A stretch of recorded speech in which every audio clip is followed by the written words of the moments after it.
Hello, everybody. It's the Space King 12 here, and today I'm joined by... That Flame Assassin guy. And we're back for the 4th episode of Game Chat. And in today's episode, we plan to cover the fallout of E3, our general thoughts on the presentations, mostly focusing on Smash and Nintendo, but we will start off by talking about some of the other stuff, because Smash will probably take up the bulk of the time. I've made some notes here about some of my general thoughts, and I guess I can start us off today. But let's start off with probably the weakest conference this year, the Square Conference. What the hell went wrong here? Why did they even have a conference? Yeah, what? Here's just a bunch of trailers we already showed. Have fun. Basically every single game that was present at Square's conference this year was shown off elsewhere. It was pre-recorded like Nintendo's conferences, but why? You should have just uploaded the trailers to YouTube, honestly. Yeah. Would have been the same general effect. Maybe a quick recap of everything, but not enough to where, oh, we're gonna be at E3 at this time. Yeah, so... I will say, though, that of the Square games that did appear this year, a lot of them seemed to have showed some promise, but, I will say, though, that Kingdom Hearts 3 basically, appearing 5 times this year at E3, it outstayed its welcome. Okay, honestly, this game should just come out already. It's been too long. Tetsuya Nomura, stop giving him director roles. This man can't direct a project to save his life. I think that his issue is that he's just he's a perfectionist and needs to have everything be perfect. Final Fantasy 15 wasn't perfect. And it's still not perfect. It's not that it's a bad game, it's just it's a bad story. Yeah, that game had... the end of that game, made no sense whatsoever. So yeah, Kingdom Hearts Overdose is what I wrote down in my notes. Although I will say, though, that the revelation that Aqua got possessed by Xehanort breaks my damn heart like a twig. Aqua's been noted. I don't know why fans invented that term. It's much easier and flows better to just say possessed by Xehanort. But I've been waiting for this game for years, so at this point we have a concrete release date, so good enough for me. Fair enough. Although I do find it... I was unconvinced that the game was gonna actually come out in 2018, and yet here we are. It's actually coming out in January. Yeah, but still, it's 2019. I wouldn't really consider a delay of a few weeks that nasty, but yeah. Yeah, it's not that bad. They were just don't worry, guys, it's coming out in 2018. Oh, just kidding. It's actually early 2019. But look forward to it, guys. This is gonna be a frozen world. I mean, did anyone actually expect for there not to be a frozen world? No. It was happening. We all knew it. We just didn't know why we didn't see it yet. I will say, though, Shadow of the Tomb Raider looks really, really good. But, I have seen some discourse online. Some people are saying that it looks too much like, an Uncharted clone. What is your takeaway on that? Okay, well, I haven't played any Tomb Raider games, but I have played Uncharted 1 through 4. Basically, if it's an Uncharted clone, then it's probably gonna be a really good game. Fair enough. I'm still waiting for information on the Dragon Quest XI Switch version. They showed off Dragon Quest XI, they showed off the localization, it sounds like they've got a good cast behind it. But I've been sitting here on my hands. Why is it that Dragon Quest XI was I think literally the first Switch game to be announced? In 2015, they said Dragon Quest XI will be heading to the Nintendo NX. In 2015. And this game still, we have not seen it on like anything from the Switch version, and I'm wondering if this is turned into vaporware. Honestly, I think that Square Enix are just a bunch of procrastinators. I have heard what's actually holding up the port, but I think it's kind of dumb. The Unreal version 4. Unreal Engine version, Unreal Engine 4. God damn it, I'm editing that. Unreal Engine 4 on Switch is version 4.1.5, I think, and the version that Dragon Quest 11 was built in was version 4.1.4. Whoops. The Switch build of Unreal Engine 4 is too new for the Dragon Quest 11, so they have to port the game to the new Unreal Engine 4 version. Well, if it's only like one version ahead, it wouldn't be that big of a deal, would it? Sure, but to my understanding, Dragon Quest 11 is actually a pretty strenuous game. Like, there's a hell of a lot going on in it too, so in addition to that, there's also just the technical jargon that you've got to nail down with the process of a Switch conversion. Without getting into potato mode graphics like they did in Rocket League. But I haven't played a Dragon Quest game, so... They're really good. They're basically Diet Final Fantasy.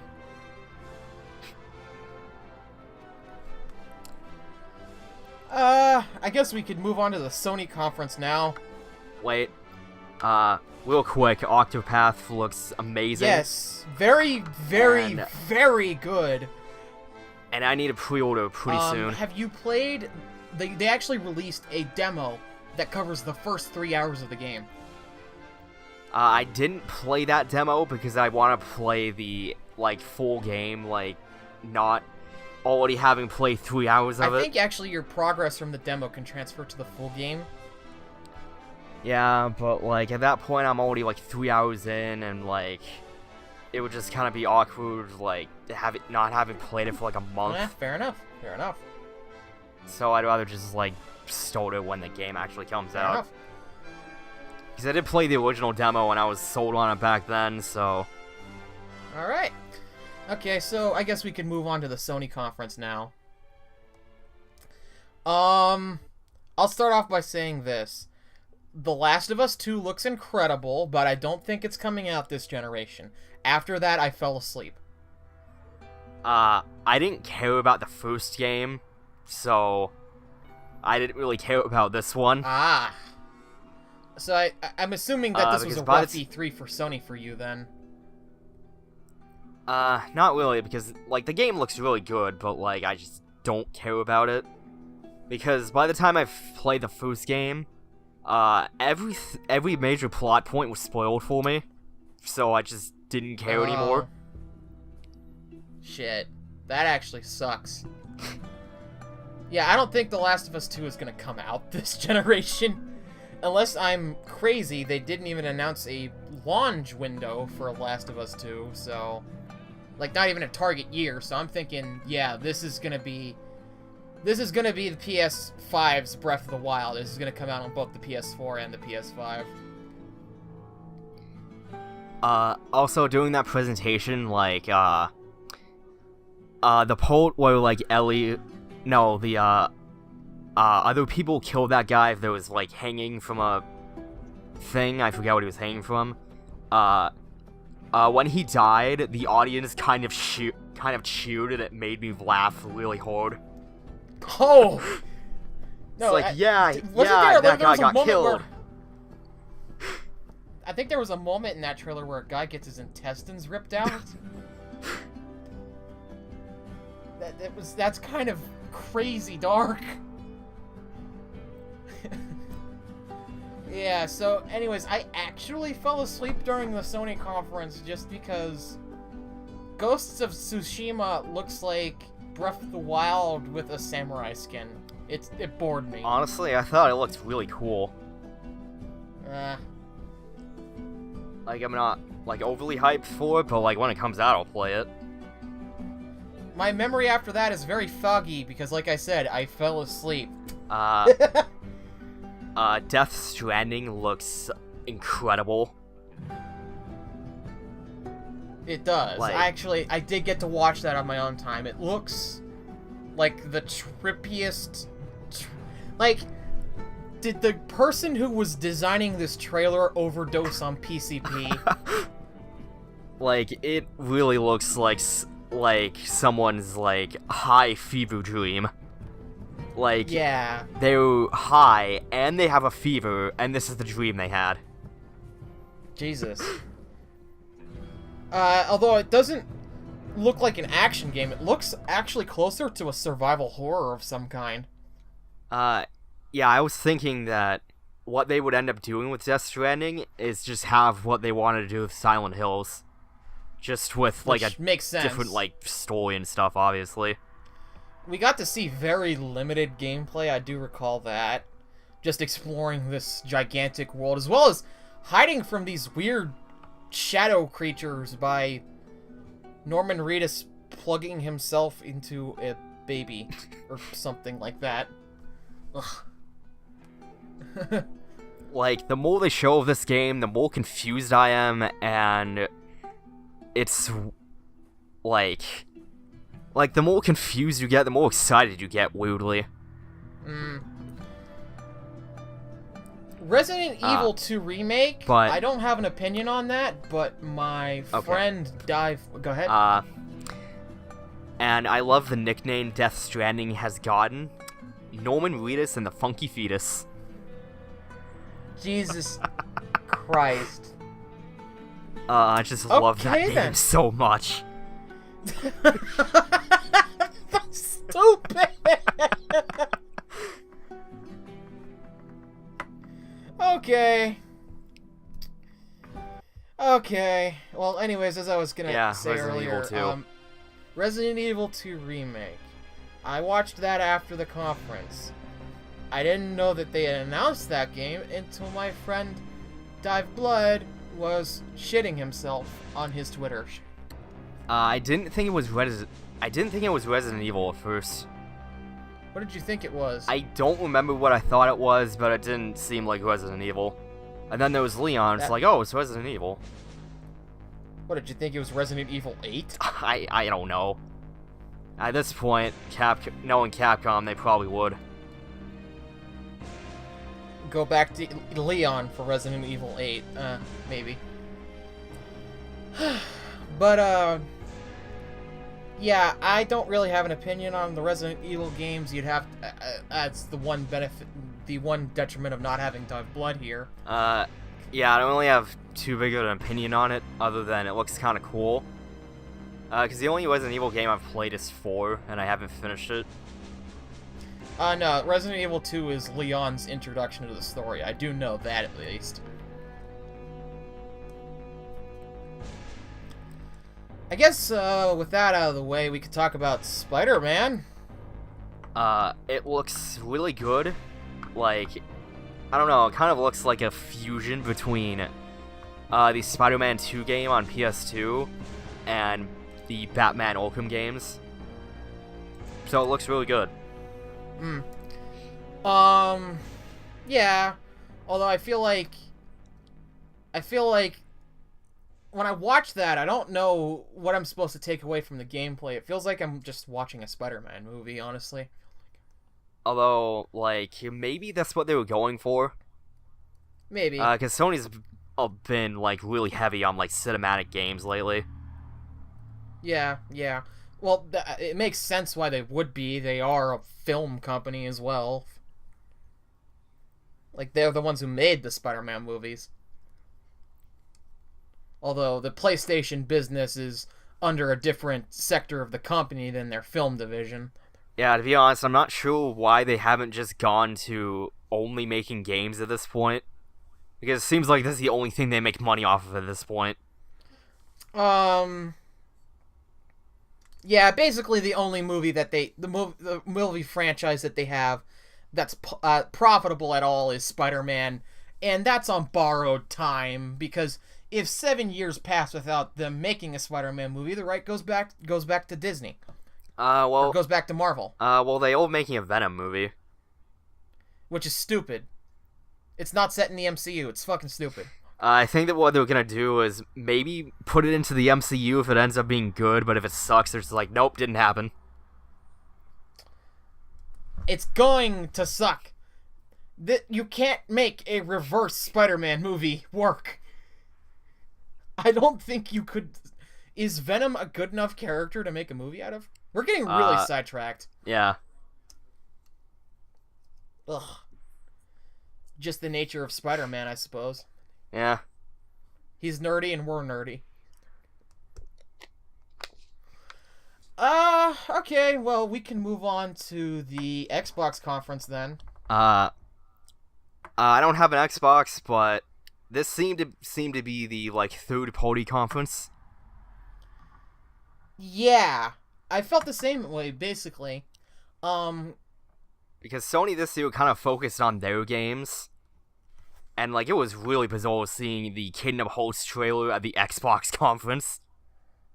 Although we did get the one of the Final Fantasy 15 trailers at an Xbox conference. Really, I just feel like it's complicated. How would I put this? It was a good conference. It had plenty of good games, but the problem was that if I'm going to an Xbox conference, I want to be sold on the prospect of owning an Xbox One. And every single one of those games are available on the PC, on the or on the PS4, or even on the Nintendo Switch. So, although they didn't clarify if the new Microsoft games coming out are going to be on PC or not. Gears 5 is on PC. Oh, did they clarify it? Yes, and Halo Infinite. Oh, okay, never mind. Yeah, so this conference, while a good conference, didn't do anything for the Xbox One. Yeah, no, not really. I'm really excited for the Cuphead DLC, though. I understand that. Wasn't that one of your favorite games last year? Yeah, I didn't even beat it, and I still loved it. Something I've wanted to get, but I just never got around to buying. There's a Steam sale going on right now. Maybe it might be on sale. Probably is. Might have to check that out then. And the, like, Cyberpunk game looks pretty cool, too. I liked how that trailer started off. It was like, it started off like somebody was hacking. It was like somebody was hacking the Xbox conference, and I was just like, yes, show me, give me a different fucking conference. No, when that hacking stuff started, I thought for certain that we were getting the Xbox, the fourth Xbox. That's what I thought was going to happen. I was expecting Watch Dogs. Oh. I was just like, okay, that's a pretty cool way to announce a new. Oh well. I didn't even play any of them. Yeah, what I thought was happening there is I thought we were getting a trailer for the fourth Xbox. But what was really cool about the Cyberpunk trailer was that there was like a bunch of secret messages in like the background of it. And some of the messages were codes for The Witcher 3 Complete on Xbox One. Really? Yeah. Like, someone, like, put in one of the codes to the Xbox store, like, immediately after, and they just got a free copy of Witcher 3 Complete. That's awesome, actually. Yeah. What the hell? I'm certain that trailer's been combed to death now. And I think one of the messages it said was, microtransactions in a single-player game? What, are you, crazy? Great. Great.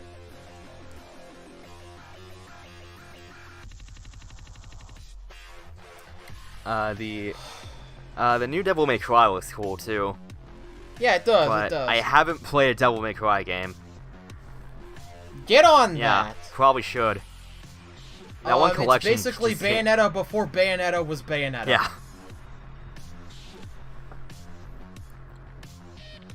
And wasn't like 1 and 3 directed by Hideki Kamiya? Yes, 1, 2, and 3. Ah.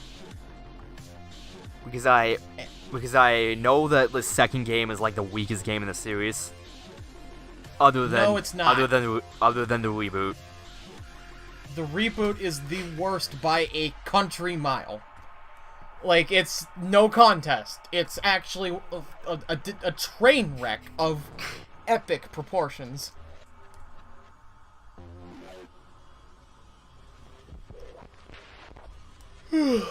Excuse me, I'm a little tired.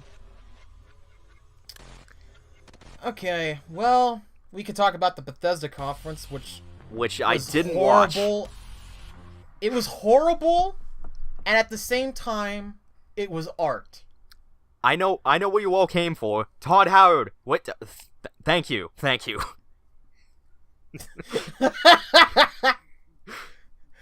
No. That conference was a beautiful disaster, is what it was. Skyrim Very Special Edition. Okay, no. I was live chatting with our chat room, and I was talking about how they had announced at that point the sequel to Doom 2016, Doom Eternal. They had announced a sequel to Wolfenstein: The New Colossus, Wolfenstein: The Young Blood. They had announced. I thought the Young Blood was DLC for one of them. No, it wasn't. It's actually an all-new standalone game. Oh. They announced the coming to I think Switch they had already announced coming Fallout. to Switch like 6 months after the other versions. They'd already announced Fallout 76 at that point. And then I was just talking in the chat, and I said, what they've talked about at this point. And my friend Dive Blood, he says, "Wow, if they announce The Elder Scrolls 6, they've won E3." And then that, like 3 seconds after he says that, the commercial for Skyrim Very Special Edition comes on. Whoops.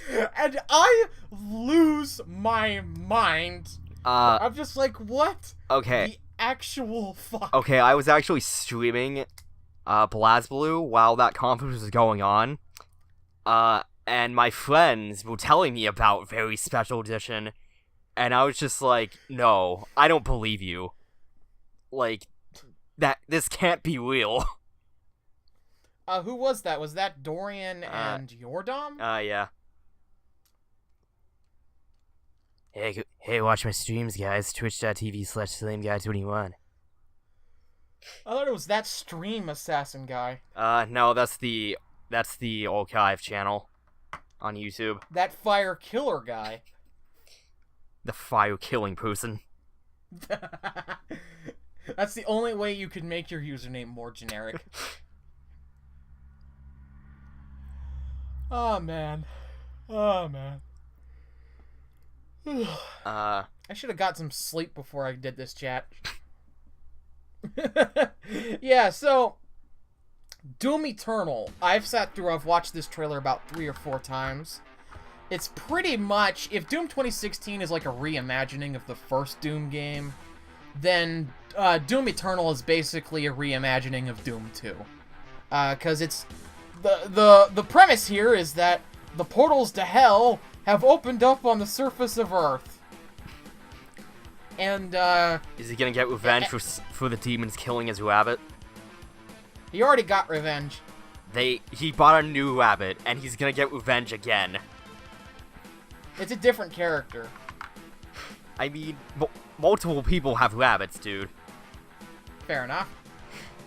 But I don't think the Doomslayer could have a pet rabbit.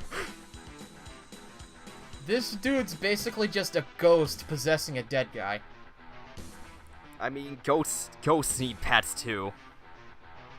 Yeah, no, the Doomslayer is basically the ghost of a knight from Argent Denure possessing the dead body of Doom Guy.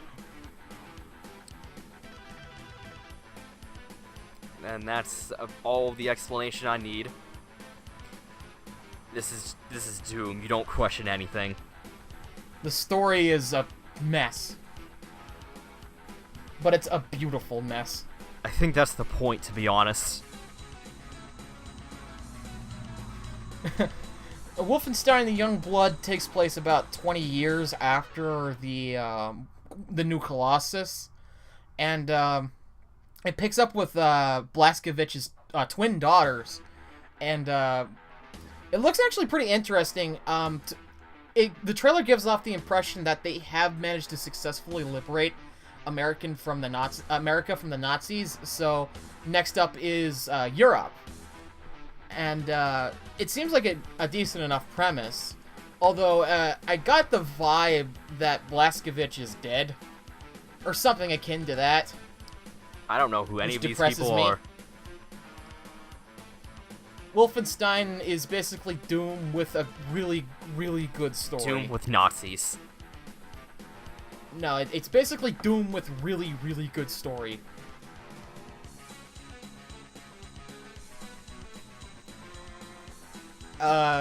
It's basically an alternative world where the Nazis won World War II. Yeah, I know that much. They then proceeded to occupy America, and then the previous two Wolfenstein games have basically just been about the attempt by an American resistance to liberate America from the Nazis. But you can tell I'm not big on shooters. Well, no, I'm only really into shooters if they're Metroid-esque. That is to say, they're cartoony / over-the-top in their design, and or that they have a very, very well-written storyline. Because like I won't touch like a Call of Duty or a Battlefield game just because, one, they're basically nearly indistinguishable, but two, they have no long-term value. A Call of Duty game comes out, you're expected to play it for 4 or 5 months, and then get hyped for the next one. And I can't get into a release model like that. I can barely stay into Pokemon, for God's sakes. And that's an RPG. RPGs being my favorite genre. I'm just not about yearly sequels. As well as, I feel like the games never really justify their price tag because they're never different enough from one another.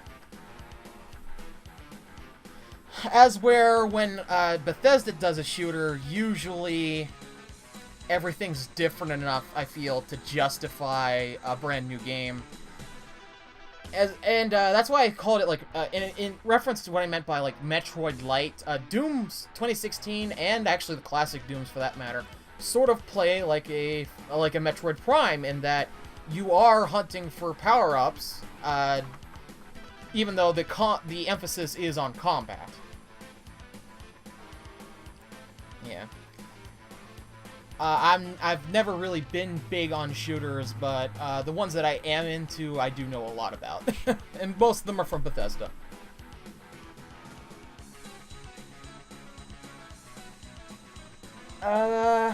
Beyond that, from Bethesda's conference, you had Fallout 76. I know you're a big Fallout fan, so what was your takeaway from that game? I haven't really watched any gameplay of it. Like, it sounds different, but, like, I'm not sure if I'm really into it. Like, I guess I can explain the premise to you if you're interested. Yeah, it's basically multiplayer Fallout. It's like an MMO light.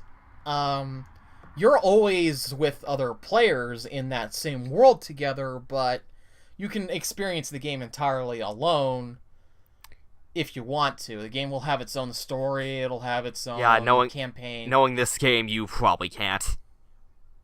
Like, in Fallout 3, you can literally nuke the starting town. Actually, there is a feature. Fallout 76 takes place in West Virginia. And if you know anything about West Virginia, it's basically where America hides its nukes. Oh, really? Yeah.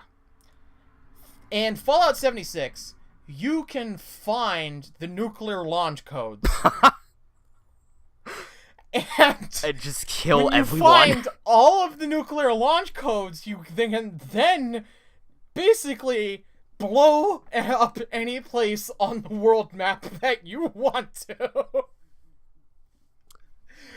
And yeah, making this game basically multiplayer sounds like a great idea.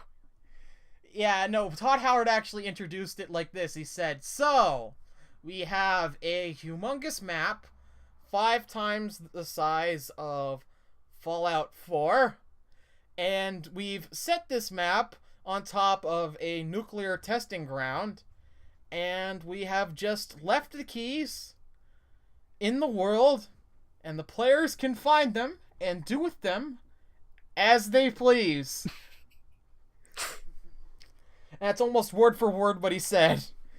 And then people in the audience were just laughing their asses off at the prospect of getting to nuke one another. Although I feel like someone's gonna find how to set off the nukes like day one, and then just go around killing everyone. Oh, they explained it in the trailer. You have to, basically, you have to go through the arduous process of finding the nuclear launch codes, and they're all hidden throughout the map. You underestimate how committed people can be to video games. There's actually, to set off one nuke, I think they said you need 10 codes, actually. And they said the best way to find the nuclear launch codes is actually just to develop a team of players, and then you just use all of your codes on the same nuke. And as for what to do with the nuke, basically just blow the everlasting fuck out of some person you hate. Okay, scratch that. I give them 48 hours before someone figures out how to do it.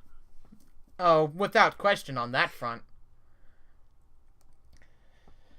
So how long have we been going already? About half an hour. Ah. Well, seeing as this is a primarily Nintendo-centric series, I guess we should finally talk about Nintendo. We may have skipped over EA, but I have no faith that Anthem will be good. No faith that Anthem will be good, and Unravel 2 isn't coming to the Switch, so I don't give a fuck. Although the devs did explain that EA won't give them the money to port Unravel 2 to the Switch, so with that I say fuck EA. Yeah, they were just like, hey, we would if we could. Yeah. No, I played the first Unravel. It's actually really, really good. But I want the sequel, and I want it on the Switch. And it's not coming to the Switch. So fuck EA. No, not fuck the developer. The developer's fine. They're actually pretty good. Just fuck EA. I wouldn't be surprised if EA finds a way to shove microtransactions into this. A single-player platforming game. You pay for extra lives, and you have different colors of your own. I mean, it's no worse than Sonic Lost World, where one of the pre-order bonuses was 25 extra lives.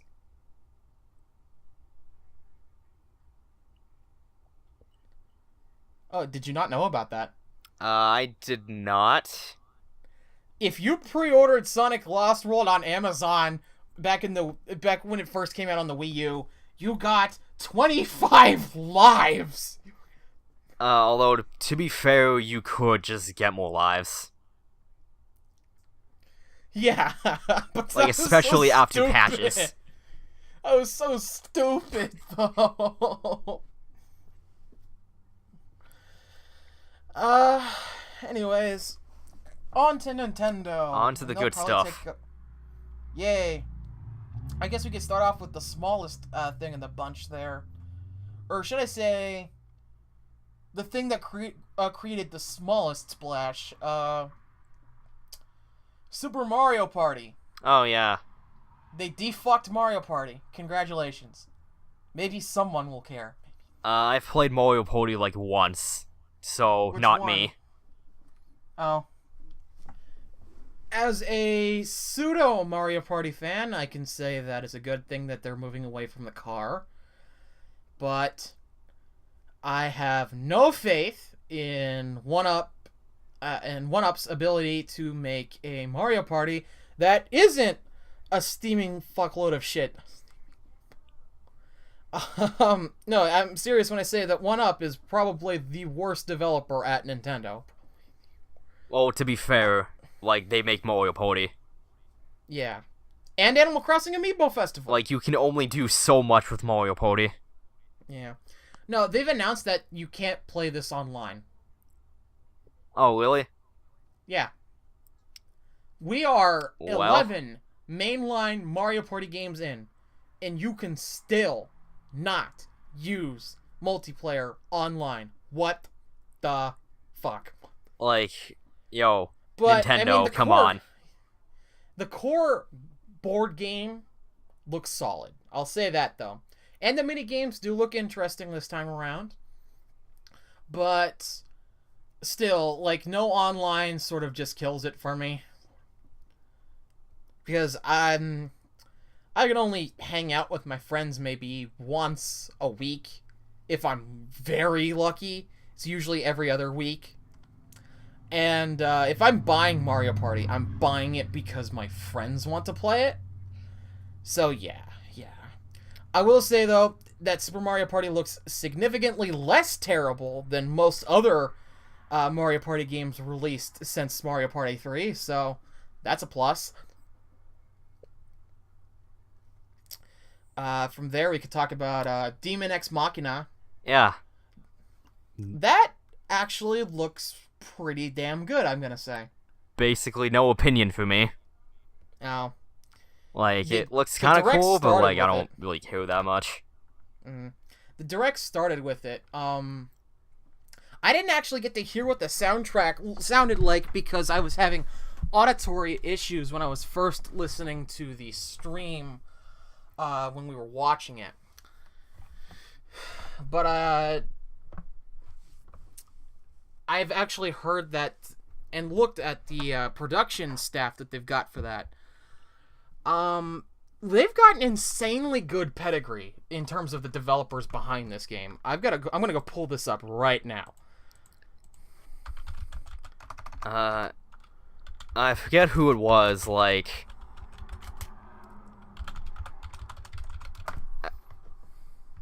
Yeah, I forget who they were. I just know that they were, like, some, like, really good people.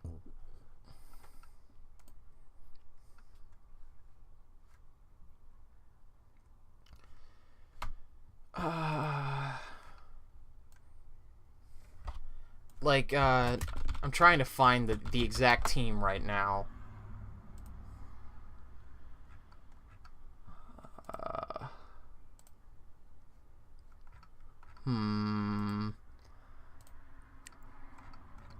Where's the... People on social media have pointed out that the dev team is, like, ridiculously good and has an amazing pedigree. Maybe it's in our personal chat. I'd have to scroll up a few days. I don't know. Ugh. I recall talking about that. Basically, we've got people in here from No More Heroes. We've got people from Panzer Dragoon, Legend of Dragoon, No More Heroes, Monster Hunter Stories, Fate Extella, Blue Dragon, Armored Core, Tekken, Fire Emblem, and Soul Calibur. Jesus criminy. So basically, this is their this small team's magnum opus.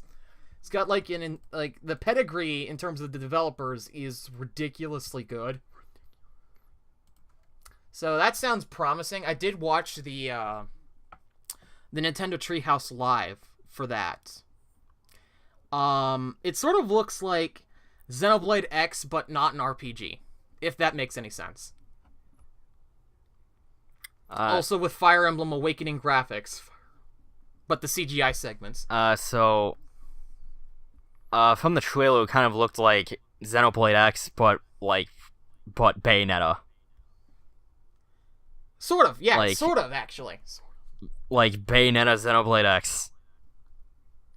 Yeah.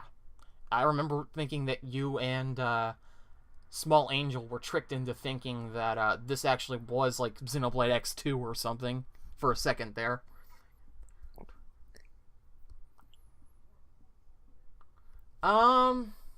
Yeah, so I will say though that the art design for that game is really, really cool.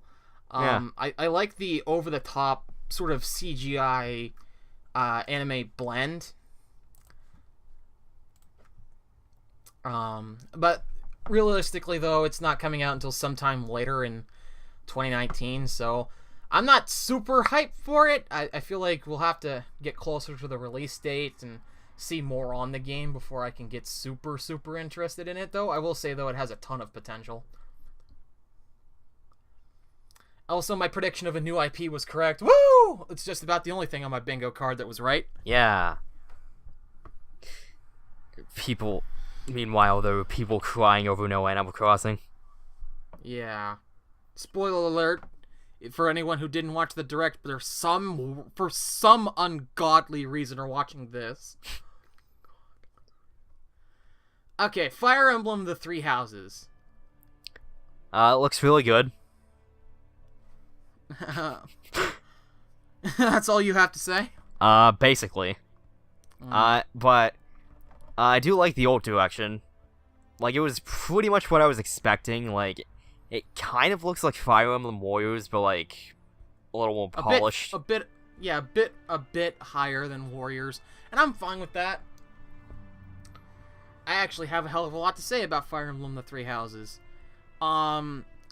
It seems as though they are going back to the combat style that was actually found in Fire Emblem 4 on the Super Nintendo.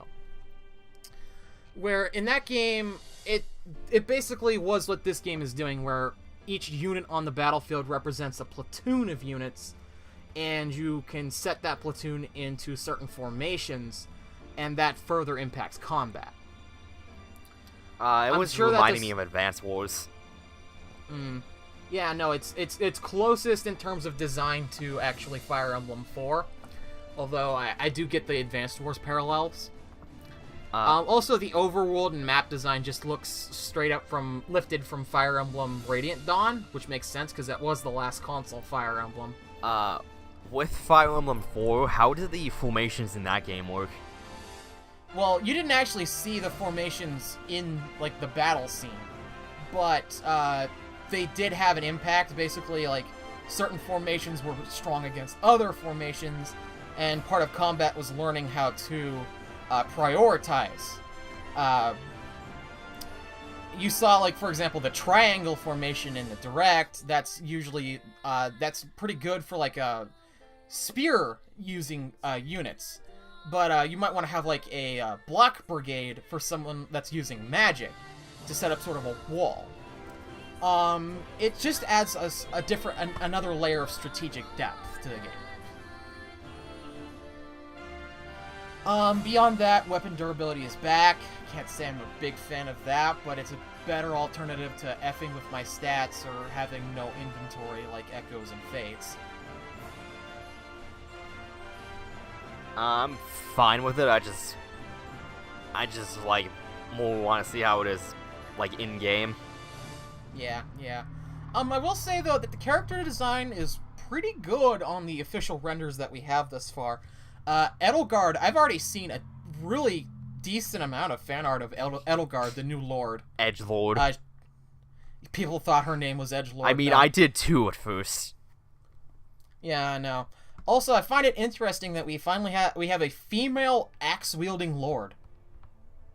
That's interesting. I don't think that's happened before. The story seems to be taking a much more darker route, which I appreciate because Fates tried to be dark, but it was a dumpster fire in the process of doing so. Like, Birthright was actually really damn edgy. It was edgy. Everyone must die. Birthright. Yeah, and Conquest 2 was edgy, but no, Birthright was straight up just like, everyone needs to die. I hope they don't go edgelord with the storyline, but it does seem like dark in a good route, a good way, like Echoes. Because Echoes had a dark storyline, but it had a believable, within a margin of error, storyline. as where its story was dark, but dark to the point where it became edgy and it was hard to take serious. And I know everyone rags on Fates, but aside from the story being a dumpster fire, I did find Fates map design for the most part to be pretty good. Yeah, Fates as a game was really good, but like as a story, it kind of had no idea what was going on. Yeah. It's like, okay, three different alternate route, like three different like alternate like, I don't know, universes, I guess. Timelines, yeah. But like, also we didn't think this through very well. I mean, I don't even remember the name of the country. The Vala route is the actual route. Yeah. Which kind of invalidates the other two storylines, and I don't like that. Although I did like the DLC story because it did sort of retroactively correct that in establishing that, no, these stories did actually happen. Fire Emblem's just a multiverse. I always thought it was funny that Anna was DLC. Yeah, you have to pay for the bitch. Like, it seems like something that she would do. Yes, it does. Oh, you want us to talk about DLC, though? I hope this game doesn't get out of control with its DLC. Because Awakening had a bunch of DLC. It was fairly priced, though. Fates had a bunch of DLC. I'd say it was a bit more expensive for a little bit less. Echoes, on the other hand, it went fucking overboard. Echoes had DLC? Echoes had $50 worth of DLC. I didn't think it had any DLC. No, it had $50 in DLC. That's a little ridiculous. That's more than the price of the game. And you want to know, it's not just like superfluous like Fates, where you just get maps to grind on. No, you got important story information in the DLC. Like, you got to see the formation of the Deliverance. Like, when Clive and Fernand formed the Deliverance. And other stuff like that. You got, like, fully fledged new characters. One of which was actually a character from Fire Emblem Heroes. So yeah, Echoes went overboard with his DLC. I do hope that Three Houses avoids that. So yeah, I'm very excited for Fire Emblem the Three Houses. I'm looking forward to it, but like I just need more info on it, you know? Yeah. Watch the Game Explain analysis. Yeah, I did. did A pretty good. You did? Yeah.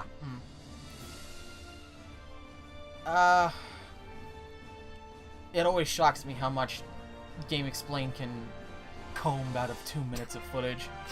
That time they made a movie out of 2 minutes of trailer. Yeah, short, Mario Odyssey, the movie. I have no idea how Andre pulled that off. It was actually kind of ridiculous.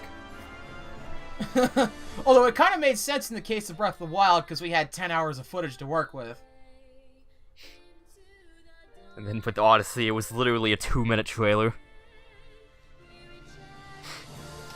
Yep. Even my girlfriend, she was like, how did they get like 21 minutes of analysis out of a 2-minute trailer? And I tells her, I just said, this is what Game Explain does. You don't even know the half of it. Anyway. What? Like, we were just getting a little off topic. Okay. Before we get into Smash, though, I will say, though, Nintendo's conference was decent by the standards presented by your typical Nintendo Direct, but as an E3 conference, it was pretty much on the weak side. Yeah. Like, if you didn't care about Smash, you got, like, nothing. I mean, to my particular palate, this is actually, like, one of my favorite Nintendo E3s of all time, just because I'm a huge Fire Emblem fan, I'm a huge Xenoblade fan, that new IP looks super cool, and I'm a huge a Smash Bros. Fan. Yeah. But they just hit the lottery with me in my particular tastes. For most people, I can assume that Smash was the main event, and they didn't really care for the other stuff. Yeah, like, Smash was the main event. Oh, yeah, actually, we should bring something up before we go into Smash. Torna the Golden Country. I'm not seeing... I don't see enough people bring this up. The DLC looks really good. Is that all you have to say? Basically. Because, like, we don't really have a whole lot of information on it. Well, actually, we do. If you watch the Treehouse and then you, sat down and listened to Takahashi's production notes. I did not.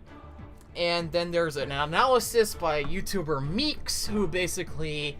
He did a 1-hour video called The History of All Rest. And this came out about 2 months after the base game came out. And what he did was he basically managed to explain every perceived plot hole using all of the information available within Xenoblade Chronicles 2. He basically went through the process and by himself made the complete perfect timeline of Xenoblade 2. He then outlined how the DLC he speculated would be based on the Aegis War, and he actually used information within the storyline to justify this by presenting various questions relating to it that he himself could not answer, pertaining to certain questions like when Malos mentions talking to Malthus, how he has regained all of his powers and did not need a Malthus to be his driver anymore. He could be his own driver. That's never explained.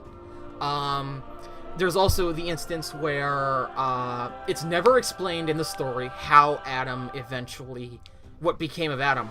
The story does speculate that he just died at sea, but we don't know what happened. Then there's the end, the very end of the story, when Rex has that particular core crystal, and one little particle lands on it, and the core crystal lights back up. Meeks ended his video analysis asking the question, I'll leave you with one final question, what is this ether particle and what is its significance? Because based on his analysis, everything matters. Yeah, beyond that though, there's other questions such as,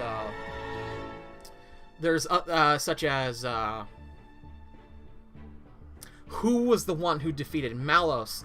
Because we only see Malos during the perceived end of his reign. The game doesn't say which form defeated Malos, be it Pyra, Mithra, or Numa. There's also the factoid about Rex's heritage. The baby that you see Amalthus pick up, there's one of two possibilities there. Either the baby that he saved was either Rex, or it was Adam. That's never explained. I have never thought about any of this. Yes, no, there's tons and tons of tiny snippets throughout the whole story that the Aegis War DLC opens and allows to be filled in, like every single one of these tiny blanks. For example, in the land of Moritha, Mithra suggests that the information within Bridget's journal is incorrect when it comes to the historical archives relating to the Aegis War. And then Bridget presses her, asking, are you certain that these aren't real? Like, some of this information is wrong?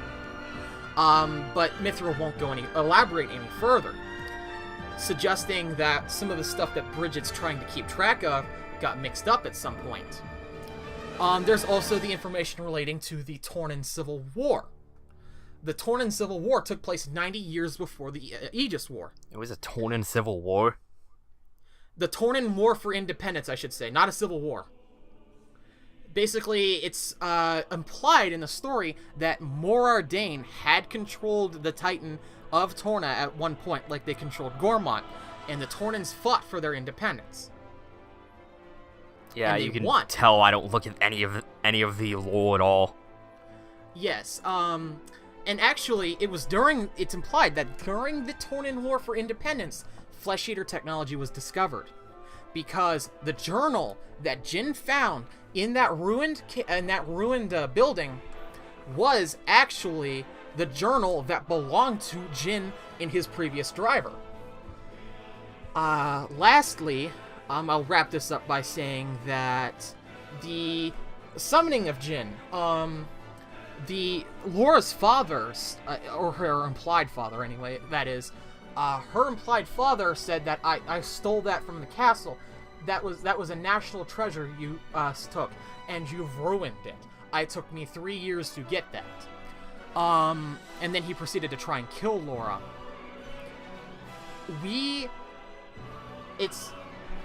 It might just be that Jin, the reason that his core crystal is a national treasure is that he is to Torna as Brigid was to Morardane. Basically, his core crystal was like belonging of the royal family of Torna. So yeah, also, this is something that was found in the data mine. I actually included this in my last episode of Game Chat. You see the world tree. Somebody managed to figure out what the glyphs around the world tree are saying. You know those gigantic glyphs, like those light glyphs that are around the world tree? No. You don't? I don't remember there being any. It's basically like... I'll send you a photo of the world tree in our chat. I just gotta... I'll pull this up. Like... maybe I remember, like, there being light rings around it, but... Yeah, no, those are basically glyphs. They're actually... So I thought they were just decoration. No, they actually are saying something. They, on the top ring, near the top of the tree, it says, Operation Homecoming to Elysium, Final Phase. And then each subsequent ring going down is listing a biblical proverb which relates to the story of Plato. Now, I don't know if you know about Plato, but Plato is basically a sort of story about how a man, like a philosopher, was deemed unworthy by his time's perceived God, and he was basically doomed to the fate of attempting to remake the world in his image. Sound familiar? Probably. Yeah.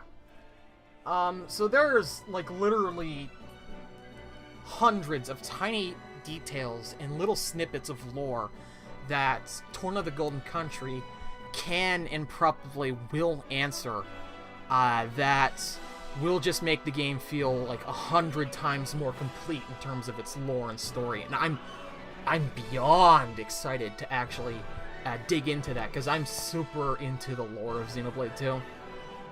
I know a lot of people say that there's a lot of plot holes, but with all the information that me and other people on the Xenoblade Discords and stuff have managed to gather and comb through, I actually think that Xenoblade 2 has by far the most interesting lore out of the three major Xenoblade games.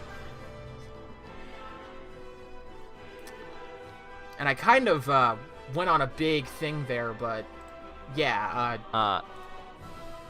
although it relates to that big topic there. Go ahead. Before we get into Smash Brothers, like, it wasn't really part of the presentation, but, like, I still want to talk about Pokemon Let's Go. Okay. Although I will ask this before we go on to that. Do you have any thoughts on anything I've talked about here on Xenoblade? Not really. Like I said, I'm not really that into lore in video games that much. Fair enough. But, I'm assuming I just, like, presented, like, 100 different questions that you'd never thought to ask. Yeah. And yeah, like, no, like, I haven't really thought about the game's story much since I finished it. And it was, like, 6 months ago at this point. Fair enough. No, it's something that I just keep going back to because I find it's just fascinating. That's just, like, in my opinion at least. Okay, let's go on to Pokemon, though. Okay, so Pokemon Let's Go. It was originally gonna... We did talk about it in the last episode, but Space over here is a dingus and didn't save the, like, raw, like, video thing in the editing thing. So, like, he couldn't... So he just had to cut it out completely. Yeah, because copyright. Yeah, the video was copyrighted, like, literally seconds after it was uploaded. Yeah, just like, keep... like, just don't change anything about the, editing thing until you know for a fact that, like, it's gonna stay up. But, anyway. Pokemon Let's Go, like, I don't care about this game. Like, at all. That's a shocker, kind of. And I'm, like, a die-hard Pokemon fan. And, like, the more and more they show about this game, the less excited I am. Holy shit. Like... that is a very stern position for someone as into Pokemon as you are to take. And, like, I was even talking to my, like, sister about it, and, like, she plays Pokemon a lot, too, but, like, not as much as I do. Like, she doesn't really care about it either.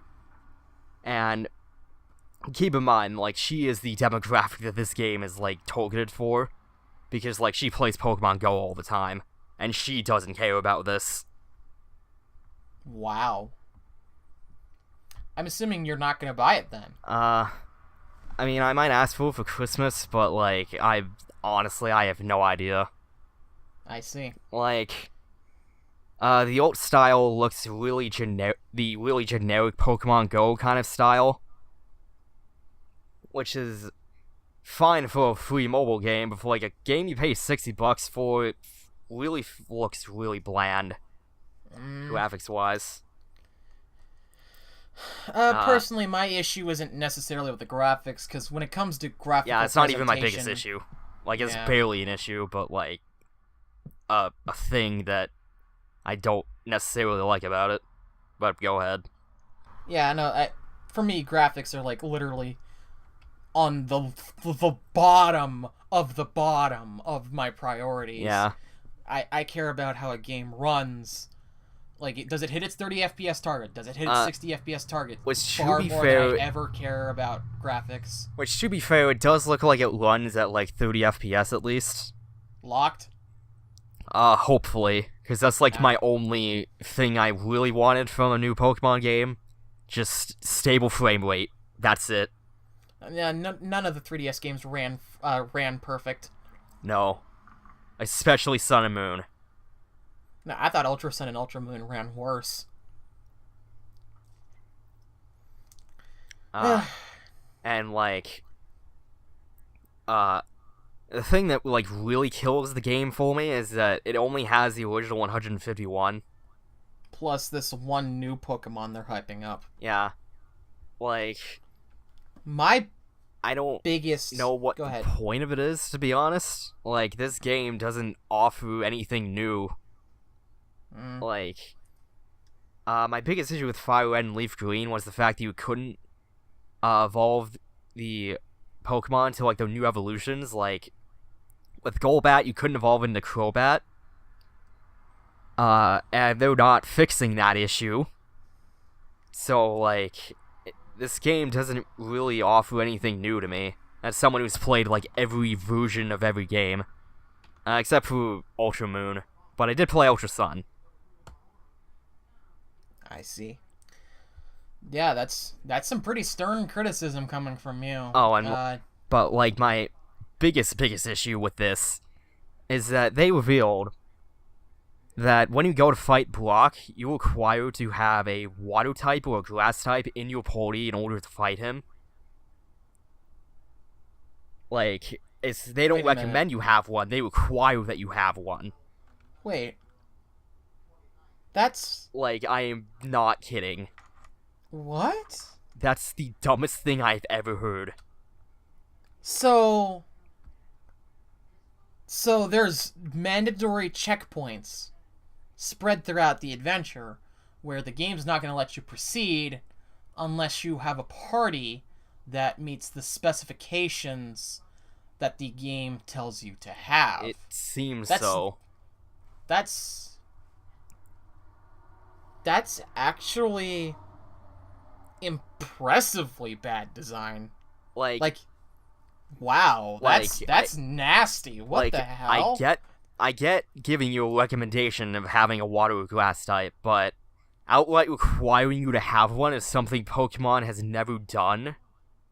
Well, there's HMs. Well, yeah, but there won't HMs in this game, which is good. True. And HMs would just be the shit cherry on the shit sundae. Yeah, at this point. Oh man, that's actually like legitimately straight up some of the worst game design I've heard of in Pokemon. Wow. Like that's impressively bad. What the hell went wrong there? Okay, that's... I don't know how to process that. I couldn't have imagined that. Well, I guess I was leaning towards the positive end. I had a very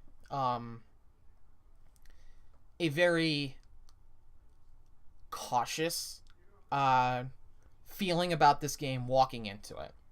Mostly just because I felt that, if it's Game Freak, they're still pretty talented developers. I mean, even if it's the 151, it's going to be a decent game. And I was like, it's been a very long time since I've personally played a Kanto game, so I didn't have any inherent objections to having a Kanto remake.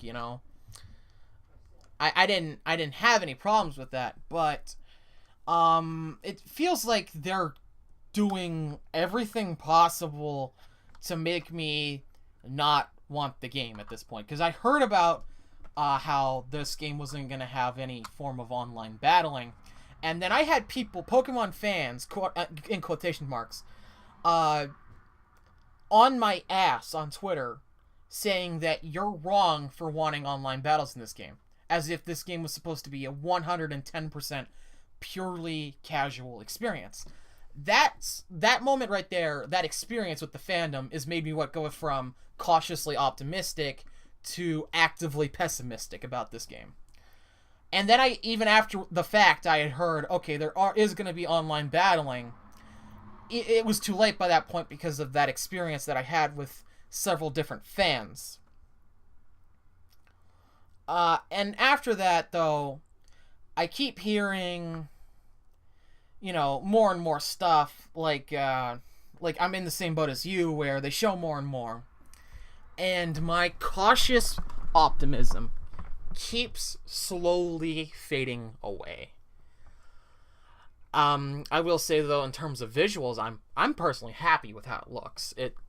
I didn't expect it to look much better than what it looks like right now. Like, I was pretty much expecting, just Sun and Moon's art style, just, slightly better. And that's what it is, basically. Well, Sun and Moon have, more style to them. There was, the cell shading and, the outlines, and, when you, go battle a trainer, there's, this, cool intro animation that's, really... stylistic and has character to it, but then in this game they're just hey guys, it's a battle. I will say there are some positive aspects of this game that I do like. I do actually really like that random battles aren't a thing anymore. Personally, in no RPG have I ever actively been a fan of random battles.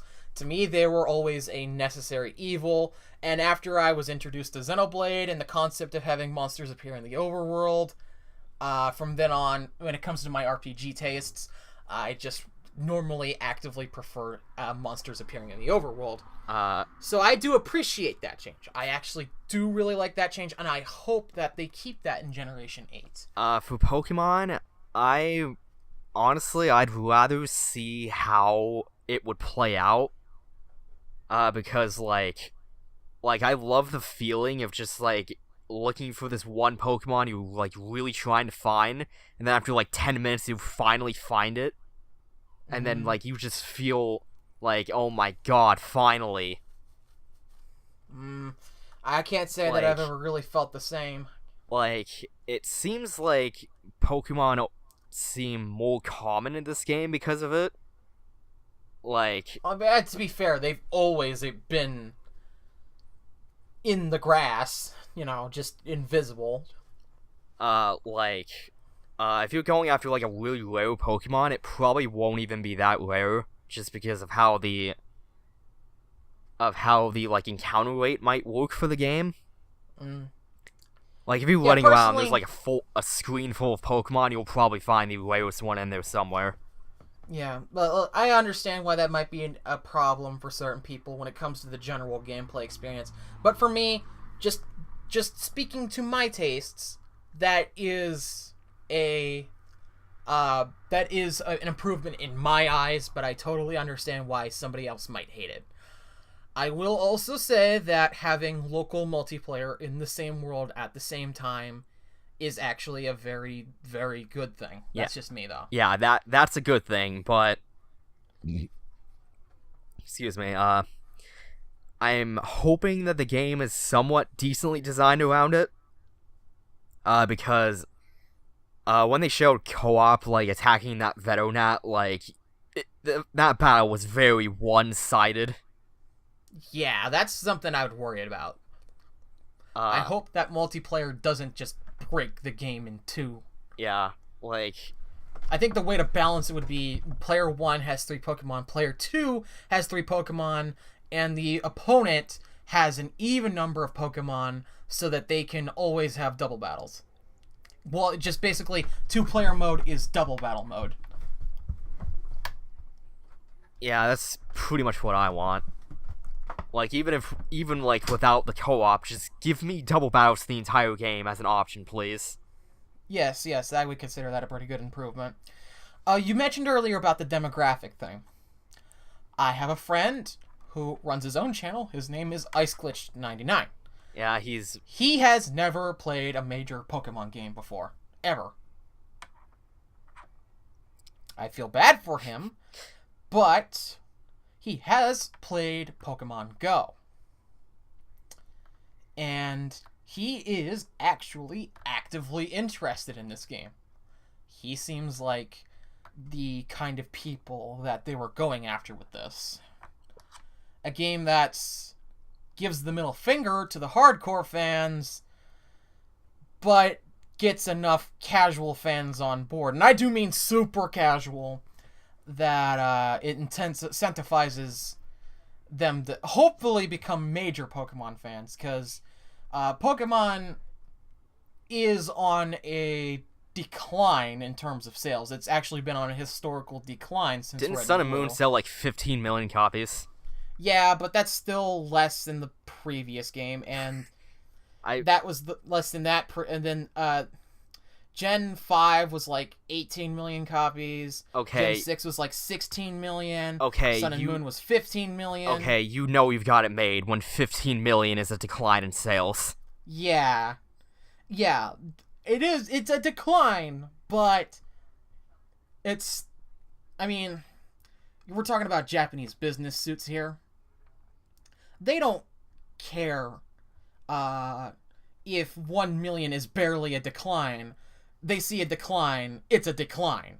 Like, that's basically, for them, that's the difference between owning 8 priceless summer vacation homes and 9 priceless summer vacation homes.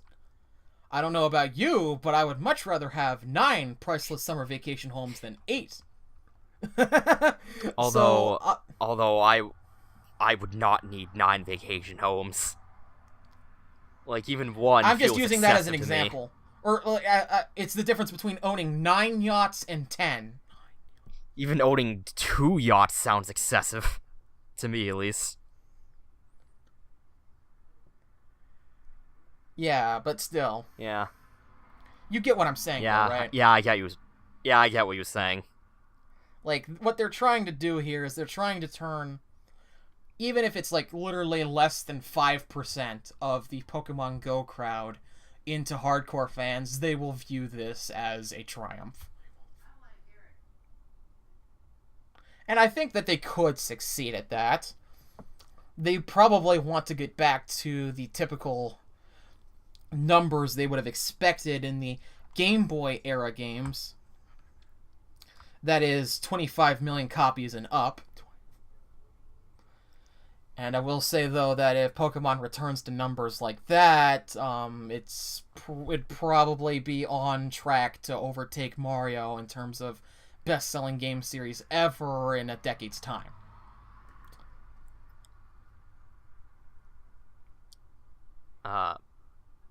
But on the bright side of all of this, like, Game Freak has confirmed that Let's Go isn't influencing Gen 8 at all. That's like a very, very good thing. So at the very least, they could use this to, like, appeal to, like, the, like, as broad a demographic as possible. And then for Gen 8, they make a game that's, like, appealing to, like, longtime fans. Yeah. At least hopefully. Yeah. I need that game. Yeah, me too.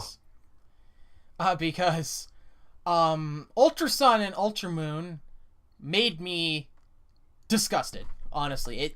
It disgusted me because I felt like we were moving away from third versions and just moving towards active new games.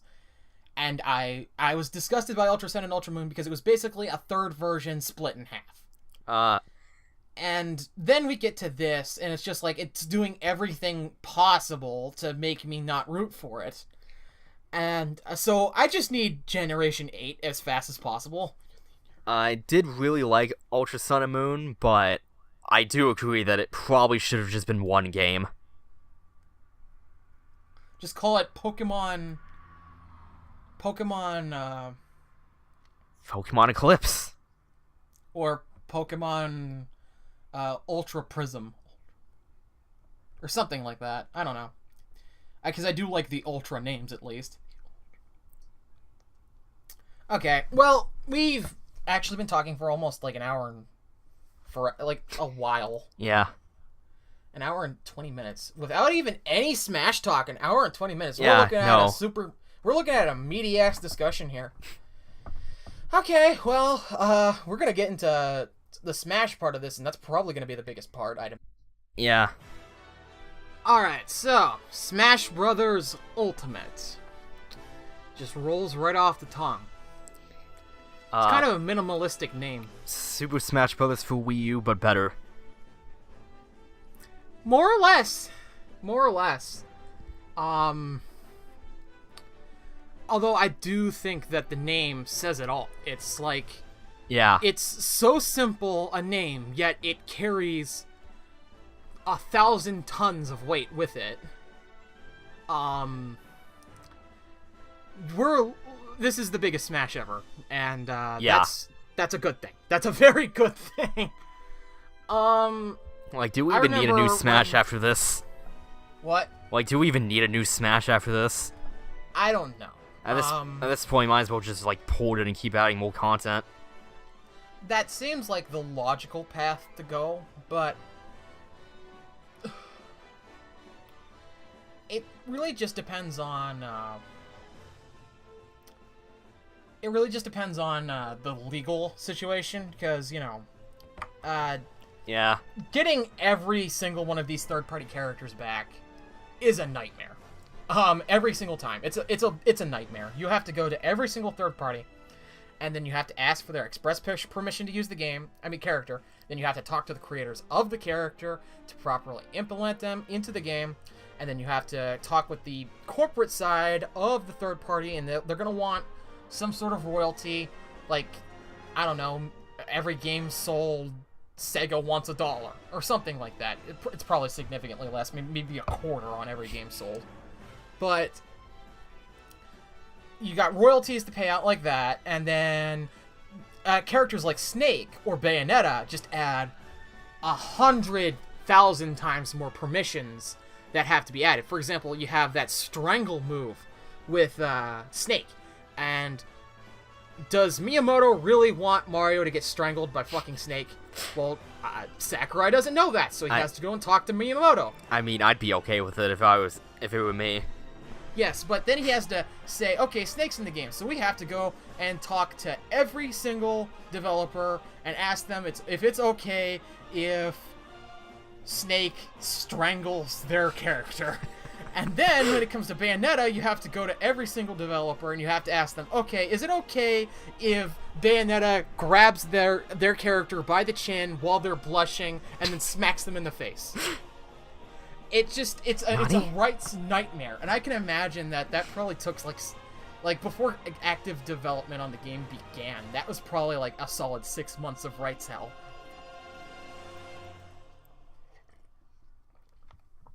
So, with all that out of the way, though, I will say, though, that this is an impressive lineup of characters. Yeah. Just literally for our everyone. E3. Just for our E3, and we don't even know who or what else is next. And Game Explain's gone through and found, like, 80-plus stages already. Yeah, like, this already has more content than, like, every other game. Probably combined at this point. In Smash? Or at least it will. Smash series? Well, I guess that depends on, did Smash Run return? And did Adventure Mode return? Because if both of those did return, yes, we're looking at more Smash for your buck than any other game in the series. If both of those managed to return. I'll say this. Some Call Me Johnny put it best. With the raw ambition of this game, it makes you wonder, what did they crap out on? Because to have every single possible character in Smash that has appeared thus far, and to have as many stages as we're having, it comes at a price somewhere, but we just don't know what that price is. Sakurai's soul. Ambition that large doesn't... It comes at a cost somewhere. Although I know some people fear that price might just be the single-player experience. We might be looking at, by far, the best multiplayer Smash experience ever, but arguably the weakest single-player Smash experience ever. Okay, if that happens, I'd be completely okay with it. Like, the Versus mode is what I play 99% of the time. So... Fair enough. But I still, I'm a hashtag forever alone guy. For fuck's sake, I 100% finished. I 100% finished Smash for 3DS. That is a testament to how lonely I am. So, I do actually really enjoy the structure and single-player content of Smash. And I wouldn't be lying if I did say that I do worry that with how focused it was on the main versus mode, that I wonder if we've crapped out on the first single-player content. But if we can get this amazing volume of content and amazing single-player content, I think we have a contender for best Switch game and arguably game of the generation, if it all lines up. Possibly. But this is coming from a bunch of, Smash nerds, so... I don't know, I feel like Smash nerds are kind of the majority now. Yeah, that's fair. Smash 4... Nintendo's stock actually dropped after E3, and these stockholders underestimate how powerful Smash and Pokemon is. Yeah, severely. Severely. And they're also underestimating rising stars like Xenoblade and Fire Emblem. As well as, Nintendo has other directs throughout the year. Yeah.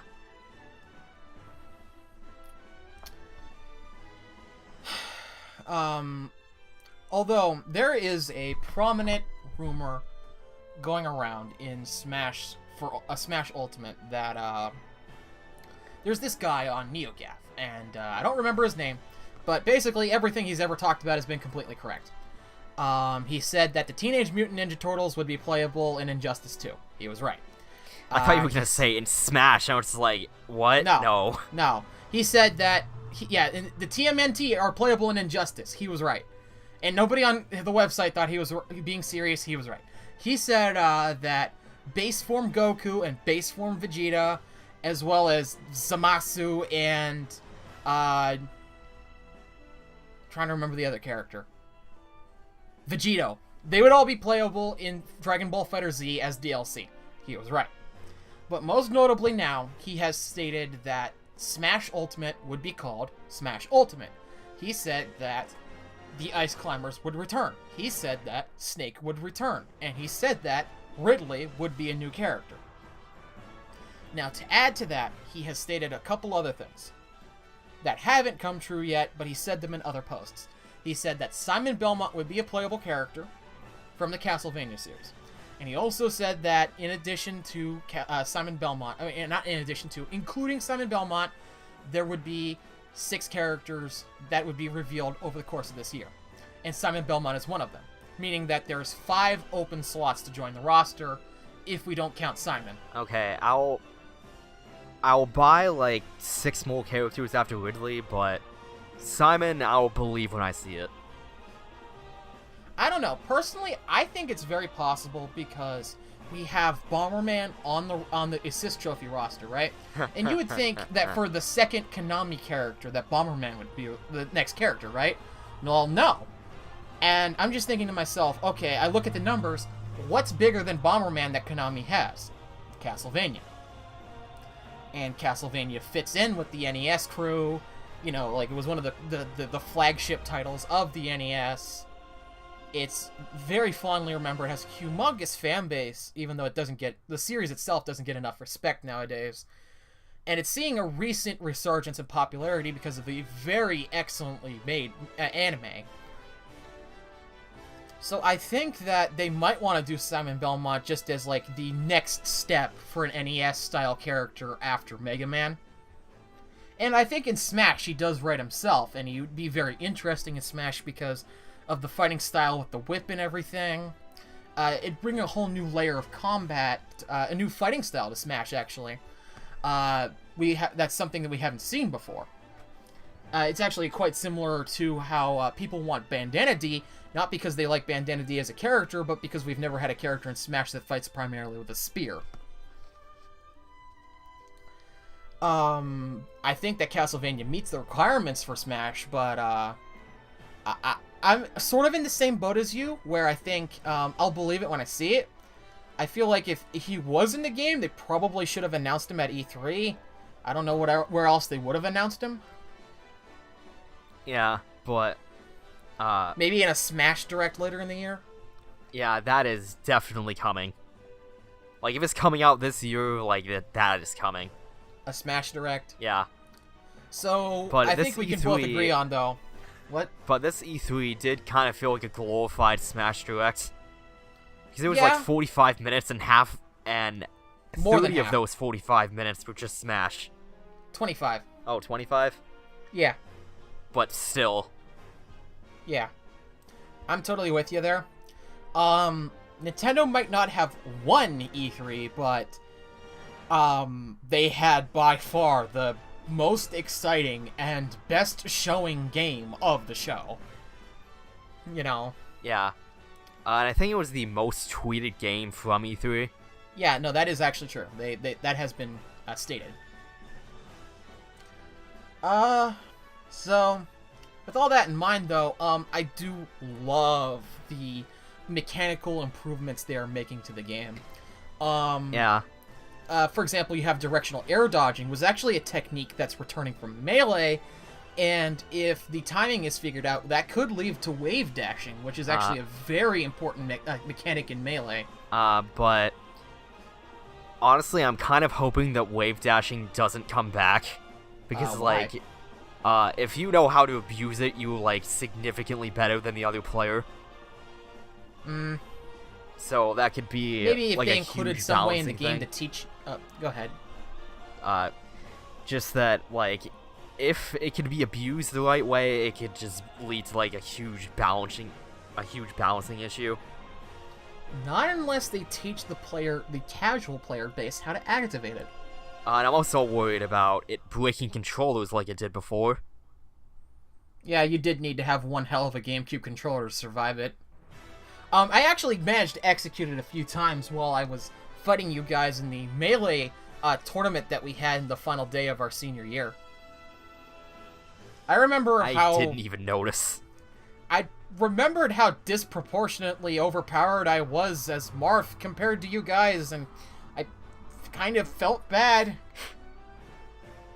Because, like you guys were just playing like you would be playing for fun, and then I'm in here with my actual competitive experience and knowledge, applying it in a fight that would normally be for funsies. I felt like an asshole that day. Yeah, I felt like a genuine asshole.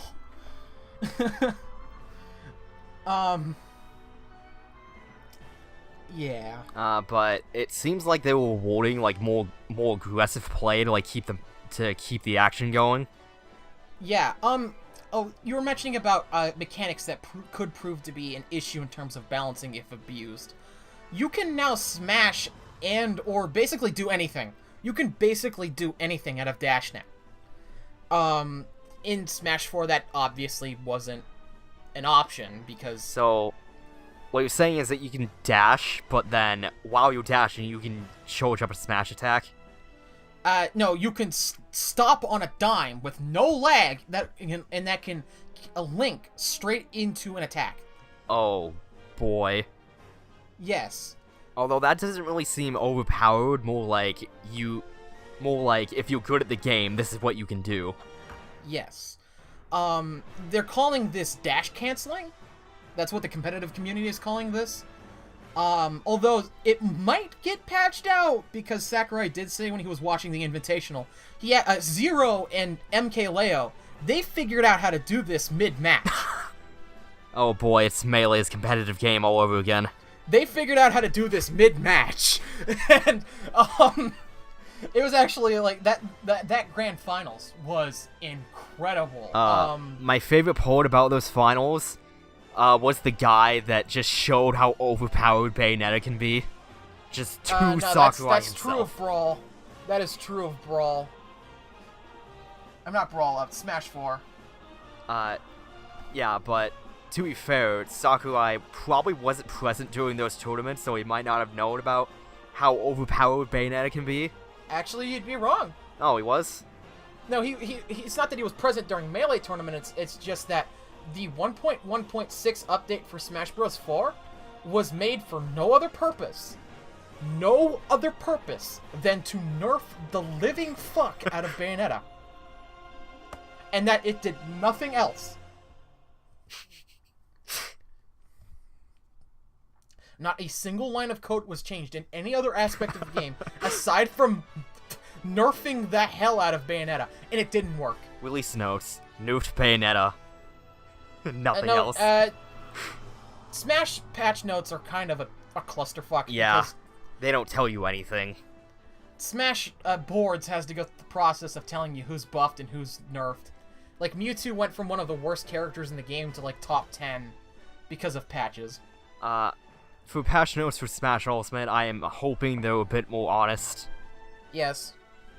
Like, maybe have, like, one version that's, like, the basics, and then another that's, like, all the minute details. Yeah. I also like how Smash Ultimate seems to be a more spectator-friendly game. Because, now, stocks are indicated by the character's face. But more than just that, you have a scoreboard that updates instantaneously upon a stock being lost. You also have the blast zone indicator, which is a small box that appears in the middle of combat when a character flies off the stage. Yeah, I forgot about that. That's a really nice change. They've actually revealed a hidden stat that's existed in Smash Bros. Forever. Since Smash 64, actually. Decimal points. Decimal points have always been in damage percentages, it's just that we've never been able to see them until now. Yeah, I didn't know that was a thing. I just thought they made the percentages more accurate.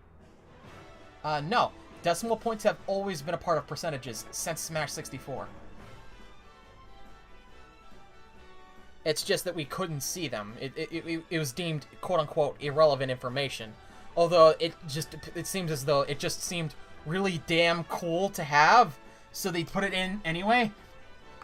Like, really damn cool visually. I also like how it's an inherently faster game than Smash 4. Because damage done is larger in 1v1 than it is in free-for-all. It is an inherently faster game. Yeah, it seems like they're just doing everything to make it like a more like smoother, faster paced experience. Yes. There's actually an explanation for this. It's actually something that's been speculated for years, but Sakurai recently confirmed it in his most recent Famitsu column, which is like basically he gets on the Famitsu magazine and does like a series of questions about anything and everything. And he's done this every 2 weeks for like 2 decades at this point. In this most recent column, he was asked about like the gameplay flow of Smash Ultimate, and the general idea is that Melee, he didn't necessarily like the flow of that game because he felt that it just came out too fast. Just inherently too fast. But when it came to Brawl, the reason that game was so painfully slow is actually because of the environment that it released in. The Wii was an era where a ton of people were just getting into gaming for the first time. So they basically not only nerfed the hell out of the gameplay that Melee saw in Brawl, not only just because Sakurai inherently didn't really like it, but also because they wanted to have a much more casual-friendly experience. Now with Smash 4, it was basically an iteration on Brawl, but because we're back to the sort of... gaming isn't really growing now. All of those casuals that were getting into gaming are now on phones. Most people who are gamers are longtime gamers now, just again. And Sakurai has decided to take a much more speedier approach to Smash Ultimate's design, because there are much less casuals in the waters than there were with Brawl. Also, just because, he felt like he went like too far with Brawl, because the Brawl was a very slow game by its nature. Tripping. And Smash 4 was barely better. I mean, it was noticeably better, but not, night and day. As where Ultimate, going from Smash Ultimate to, going from Smash 4 to Smash Ultimate, some of the competitive players have described Ultimate as being upwards of 50% faster than Smash 4. In terms of just how it feels to fight. That's not quite Melee speed, but that is definitely significantly faster.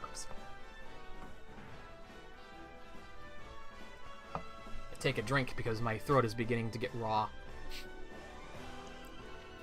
But I love how that with Ridley they killed the meme, and it got replaced with a new one. Waluigi? Yeah, it was like, well, Ridley's in Smash, but not Waluigi.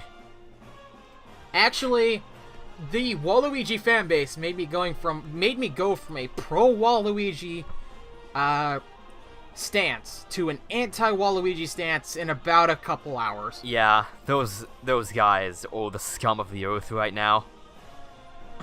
There's only like 10 of them that were actively doing stupid shit like that, but still.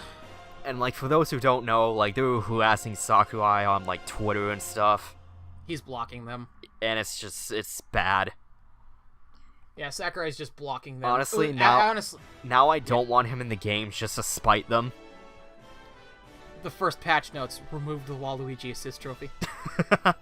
Now he's not in the game at all. A second patch, remove the Waluigi trophy from the trophy vault.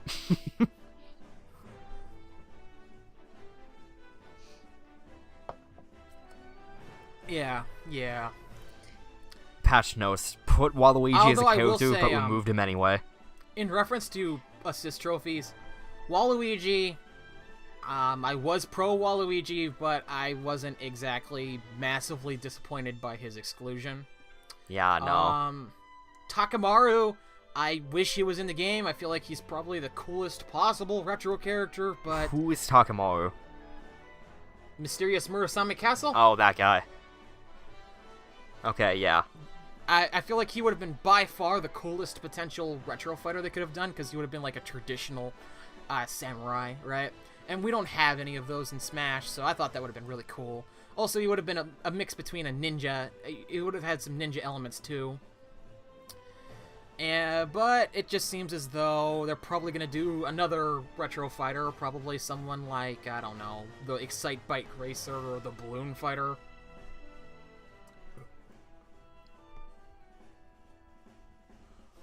Excuse me.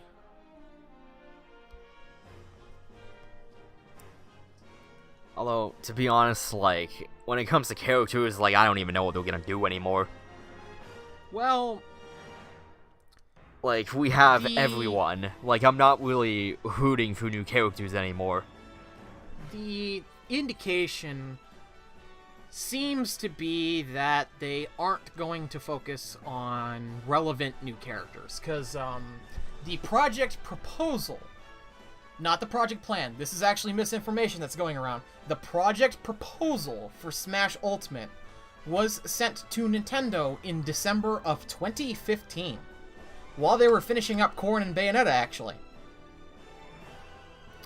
Now, the project plan wouldn't be finalized and a team wouldn't be assembled until sometime in 2016, but the suggestion there is that characters like Springman and Rex might not actually be possible just due to missing the timing, unless we see a situation like Greninja and or Roy, where a character just gets in the 11th hour.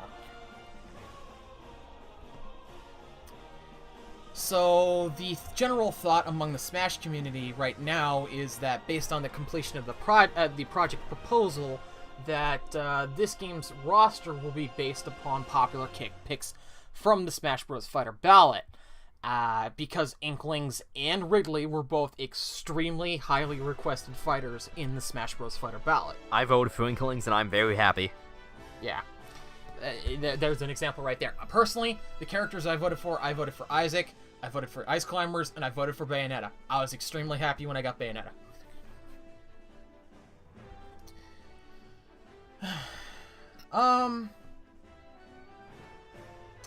So on that note, though, the indication seems to be that there will be next to no recent fighters, maybe one or two, as where the majority of the cast of newcomers will be based upon the notorious fan picks. I'm talking like King K. Rool, Isaac, Gino, those characters that have been demanded and demanded and demanded and demanded forever. Although I doubt Gino's gonna be in the game.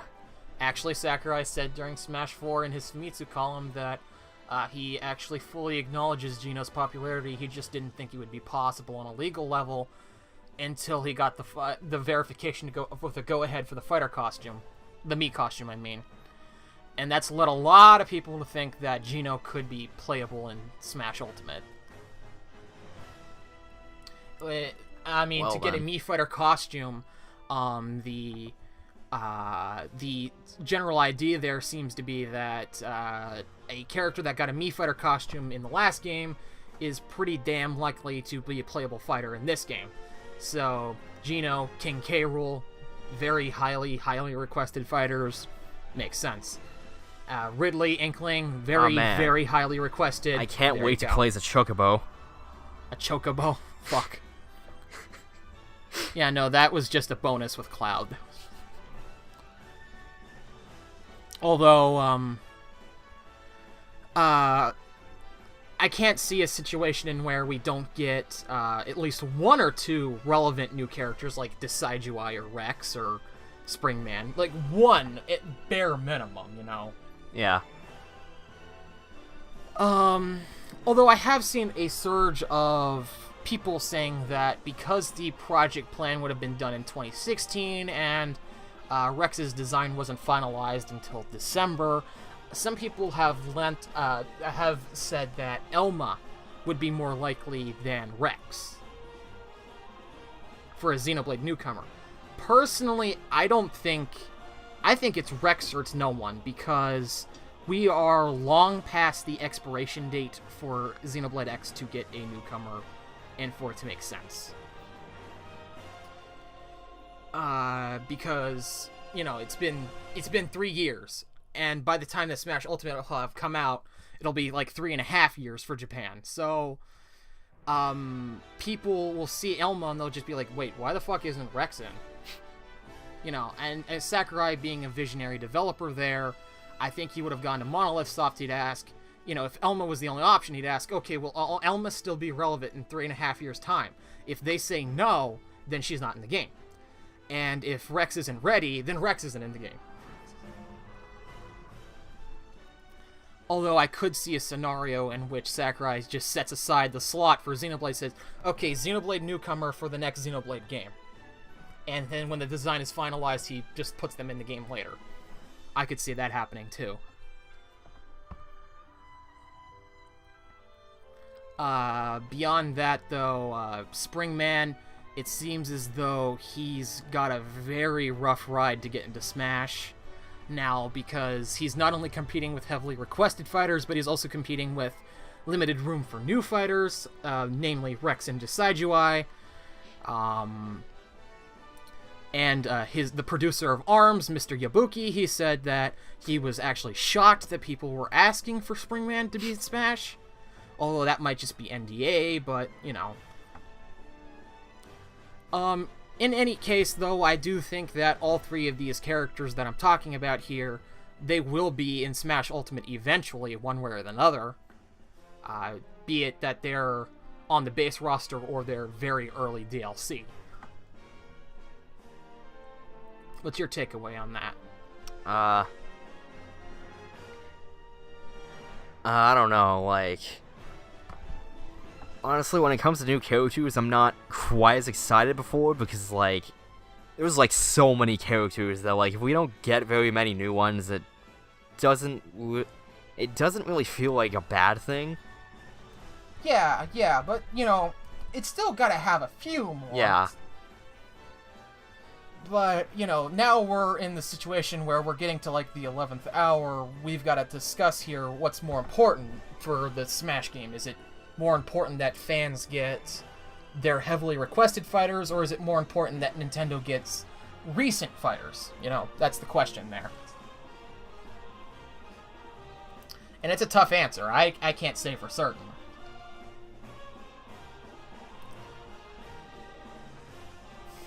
Personally, if you ask me, though, if we are going to assume that the Simon Belmont rumor is true, I would just say you get Simon Belmont, and then your last 5 characters are K. Rool, Gino, Isaac, Rex, just barely, and then Decidueye. That would be my final 5 picks, assuming the Simon Belmont rumor is true. How would you narrow it down? Like, I honestly have no idea, because, like, at this point, I just want the game to come out more than anything. Fair enough. Like, fair enough. Like, I already have the Smash GameCube controller pre-ordered. Make sure I actually get one this time. Wow. Because I was gonna buy one of the, like, Smash Wii U ones, but then, like, the price started to, like, skyrocket. Oh. Because I could use a new GameCube controller. That'd be nice. Nintendo. Although, before I drop this, though, I do have to ask, though. You said that you would be fine with not as many newcomers. I do have to wonder, though, assuming, if we were in a scenario in which Ridley and Inkling were the only newcomers, How would you feel about that? Okay, that would be kind of pathetic, to be honest. Like, fair enough. Like, even if they aren't focusing on a ton of new characters, like, at least put in 5 or 6. Right. So so let's say it's 6 then. I'm gonna say 6 including Ridley and Inkling, so 4. Like, 4 extra slots. You'd be fine with that? Yeah, I'd be fine with that. Especially considering this game's probably gonna get DLC anyway. Yeah, I mean, yeah, almost certainly. You know, people's concerns over new fighters.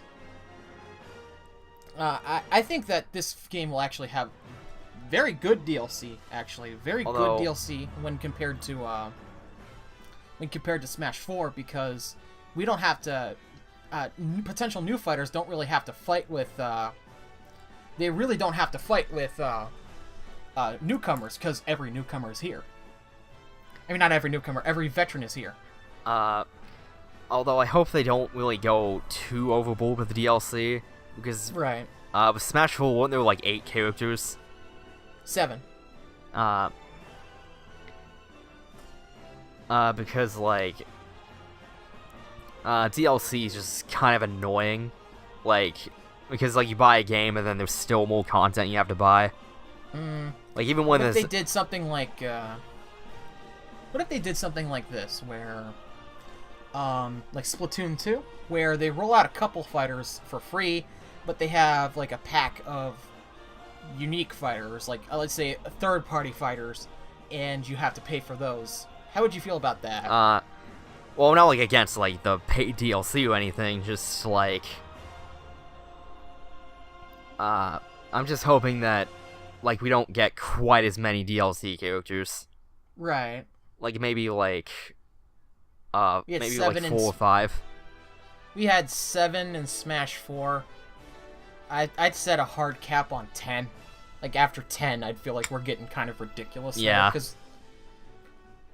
Because I do think that this game will be relevant for a much longer time than Smash 4 was, just because it's on a much, much, much more successful system than Smash 4 was. At least speaking to the home console version. Yeah. So I think that this game's support could last for a handful of years, actually. I will say, though, how do you feel about the prospect of them just focusing solely on, like, fan requests, like Ridley or Inkling? Yeah, I'm cool with that, too. Like, that seems like a good idea, especially considering that they're, like, listening to, like, a lot of issues people had with Smash 4. Right. Although, when we're talking about potential, like, fan picks, there's only so many notorious picks, like, K. Rool left. Like, I think I just said all 3. The major 3 that are left are K. Rool, Isaac, and Gino. Those are the 3 that are still being requested out the ass. At least ones that aren't stupid. Yeah. Like Shrek. Shrek and Goku. Oh god, you know about Goku? Something that scared me the other day. There's this guy on Twitter. His username is Liam Robertson. He had... You know, like, the Mario plus Rabbids Kingdom battle thing? How everything leaked? Yeah. His profile pic on Twitter, like, a month before the images finally surfaced, his profile pic on Twitter was Mario wearing sunglasses. Yeah. It was the render of Mario from that leak. And, what he said was, I can't wait till they add Goku. And when people asked him about this, he was, like, being 100% serious. And I'm just like, I sat there for a second, just like, if they add Goku, I mean, he'd be awesome, but why? Yeah. But why? But why? I think that'd be the same situation for any meme request character, because, like, I think the people who support Shrek, or they support Goku, or they support the fucking reckless Wii Remote safety man. Like, they can't be serious about it. Yeah, I don't think, like, 99.9% of them are being serious. And that's coming from a Dragon Ball Z fan, who I've actually managed to perfectly envision a functioning moveset for Goku in the Smash environment that would be interesting.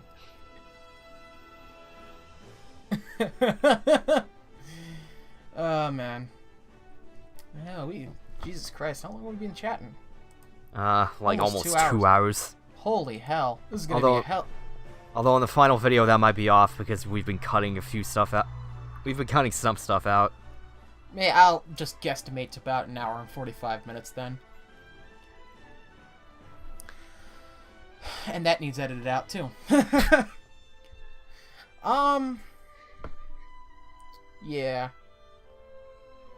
I think I'll just say though, when it comes to the prospect of new fighters, I will take Sakurai's words at face value, but I think that some people are going a little bit too extreme with it. Like, some people are going as far as saying that there won't be any new fighters beyond what we've already seen. And yeah, I'm just like... I'm sure they still have something. Yeah, because, like they know that they have to keep people excited and invested in this game. You know that, right? Like... Yeah. Like... if they just blow their wad all at once, there's not going to be... I mean, it'll be exciting, but it won't be anywhere near as exciting as, say, what it was like during Brawl, finding all the characters they didn't announce, or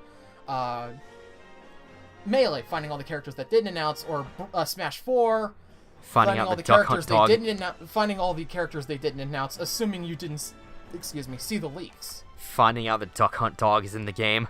Yeah. Like, if I saw Duck Hunt Dog, I'd just be like, nope, can't do this. I can't leak this.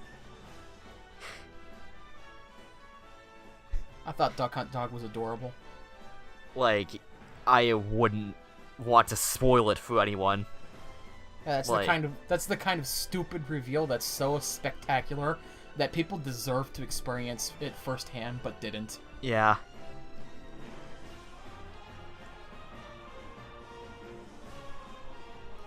Although, there's actually a very interesting point that I sort of glanced over there. Do you think they would pull a situation here where they don't announce some fighters and you just find them in the game? Oh, I'm sure they will. Like, okay, let's just say there's like seven newcomers, and then they only announced like 4. Then there's still like 3 more left that we don't know about when the game comes out. Because I know that we didn't know about Duck Hunt Dog and we didn't know about Bowser Jr. Or Dark Pit. Yeah, Dark Pit too, but he's not really a new character. Fair enough. He was like, he's literally been reduced to an Echo character now. That's how little. I do love though how they have an official name for clone characters now. Yeah, like they don't even have to care anymore. Just put in Daisy now.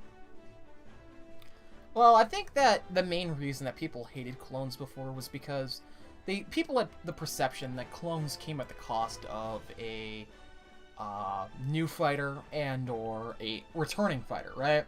Well, because we have every single fighter ever returning, we really aren't in a position where a clone could ever feasibly come at the cost of a new fighter. I mean, not a new fighter, a returning fighter. So that really does lighten, like, literally 50% or more of the blow that a clone fighter would bring to some people. Like, I've seen a lot of people, like, genuinely get upset at the prospect of clones, saying, oh god, why isn't this a new fighter? First of all, clones aren't even in the initial project plan.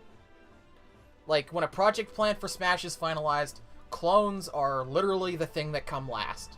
Like, they're made in, like, the final 6 months or so of development, and they take no resources away from any other fighter because every new fighter was done at that point.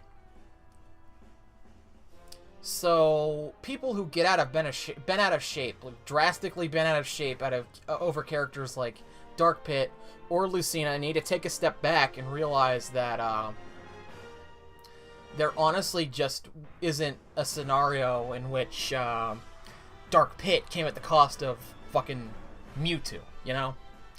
In Smash 4, I'm talking about.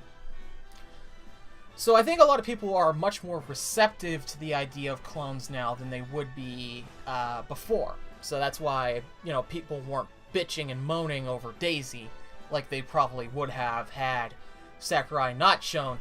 By the way, everyone's coming back. Yeah. Right?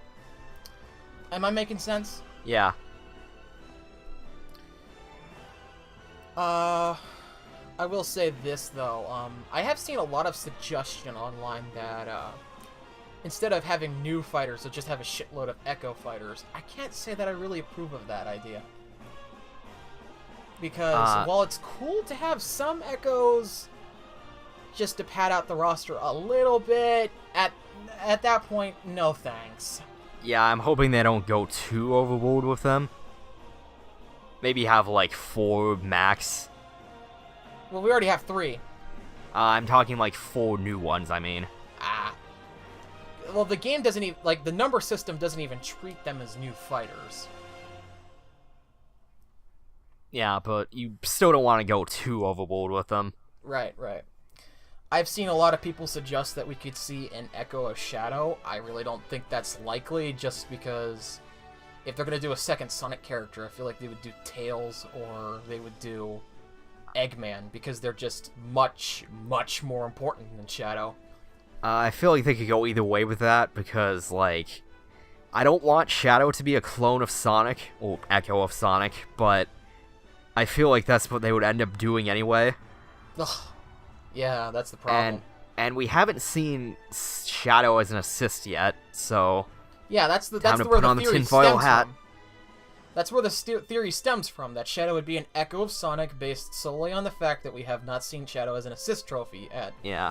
But then again, you think about Shadow in the context of Smash 4, his assist trophy wasn't shown until randomly during the Smash Bros. Invitational. Like, people thought, oh god, there's gonna be Shadow, he's gonna be put in the game, it's gonna be awesome! And then, nope, he's an assist trophy. So Wait. I feel... What? Wait, is Shadow actually an assist trophy? No. Oh, okay. Yeah. And this is coming from a kid. Like, when I was a child, my most wanted character for Smash was Shadow. That's because I played Sonic Adventure 2, I played Sonic Heroes, and I loved that character so much, and now in retrospect, I kind of don't want Shadow anymore. Like, how ironic would it be that after I stopped actively supporting Shadow for Smash, that he finally is playable in Smash? Because I actively supported him during Brawl, and I actively supported him during Smash 4, and then I've stopped that, and I felt like, okay, maybe Dr. Eggman would be better, just because I feel like he's a better villain, right? Like a villain-type character. And he's been in literally every single Sonic game, so I thought that would be the natural conclusion to come to. But, nope. It's Shadow. You get what you want, just after the fact. Fuck. Also, he's a clone. Have fun.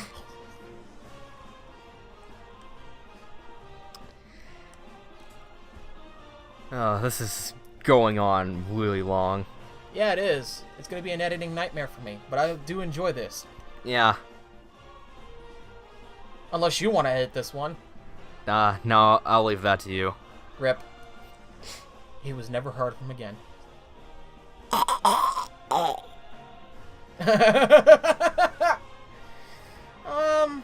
I will say this though, my predictions for new fighters, each one of my predictions, like, chances have gone down quite significantly since Sakurai said there won't be many new fighters. Like Rex, I had him pinned at like 90% for a new fighter. He's down to like 50 just based on the timing. Springman, I had him pegged at like 80. He's down to like I have him pegged at like 30 for a new fighter. I had the Doomslayer just because I felt Bethesda deserved a character, and now it's like 0. 0. Maybe for DLC they'll focus on, like, new characters. Yeah, that's what I was thinking. I was thinking that. Decide UI. I had Decide UI pinned at, like, literally almost 100%. I had him pinned at 95, and now I have him pinned at, like, 50. Although Decidueye is actually a pretty popular pick, so... Yeah. And, like, Decidueye's been around for a while, so... Yeah. Yeah. Is it Decide UI or Decide UI? I think it's Decidueye, like, deciduous. Oh! Okay, well, I'm never gonna correct that. Just like people who say Arceus and Arceus, I say Arceus, fuck you.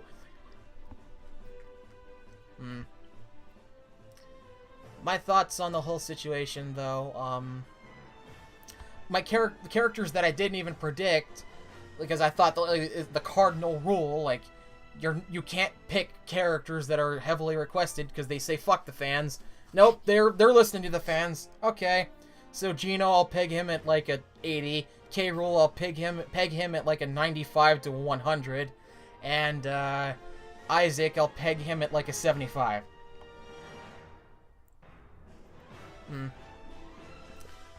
We've been talking about characters a lot. How about stages, though? We have perfect attendance for fighters. What if we get perfect attendance for stages? Oh, that'd be amazing.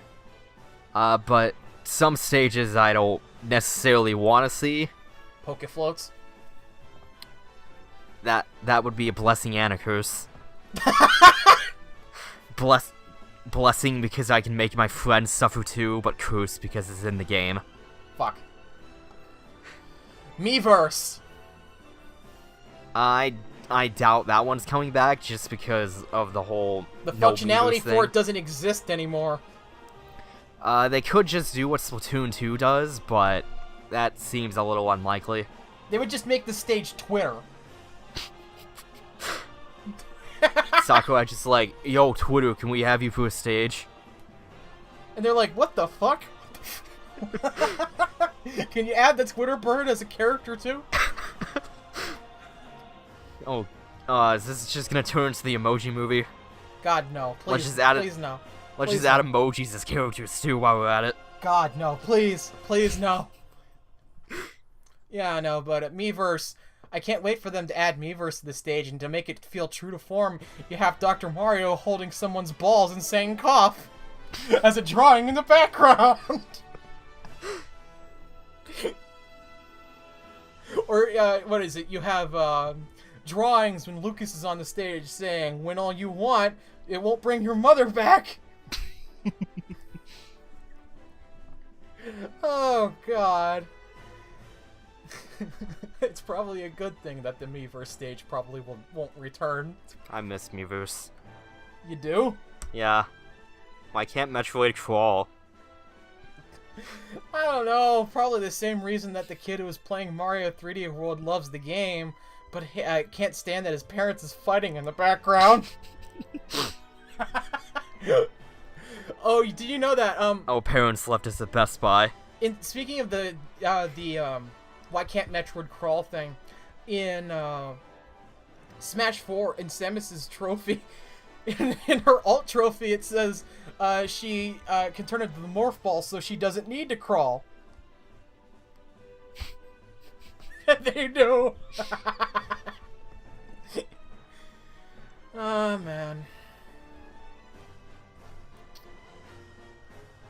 Well, I think we should probably wrap this up because this is approaching editing nightmare levels. Actually, it's probably way past that. Yeah. But we just had a lot to talk about, actually. It's actually been a solid, basically, hour of Smash. Yeah. Also, my throat's sore. Yeah, we need to wrap this up. Yeah. Well, I wonder, in reference to when Game Chat 5 would begin, when we would do that, probably around the time that they would announce a new Nintendo Direct, I'd assume, just because this is an extra meaty one, right? Yeah. It seems like the good timing. So, with that in mind, I've been the Space King 12, and today I was joined by my good friend. That flame assassin guy. And with that in mind, make sure to like, comment, and subscribe, or don't if you really don't want to. And you can check me out at that flame assassin guy on YouTube. Yeah. Do that. He makes significantly better content than I do that I could ever hope to. Thanks. And with that now, we'll be signing off. Peace. Take care, everyone.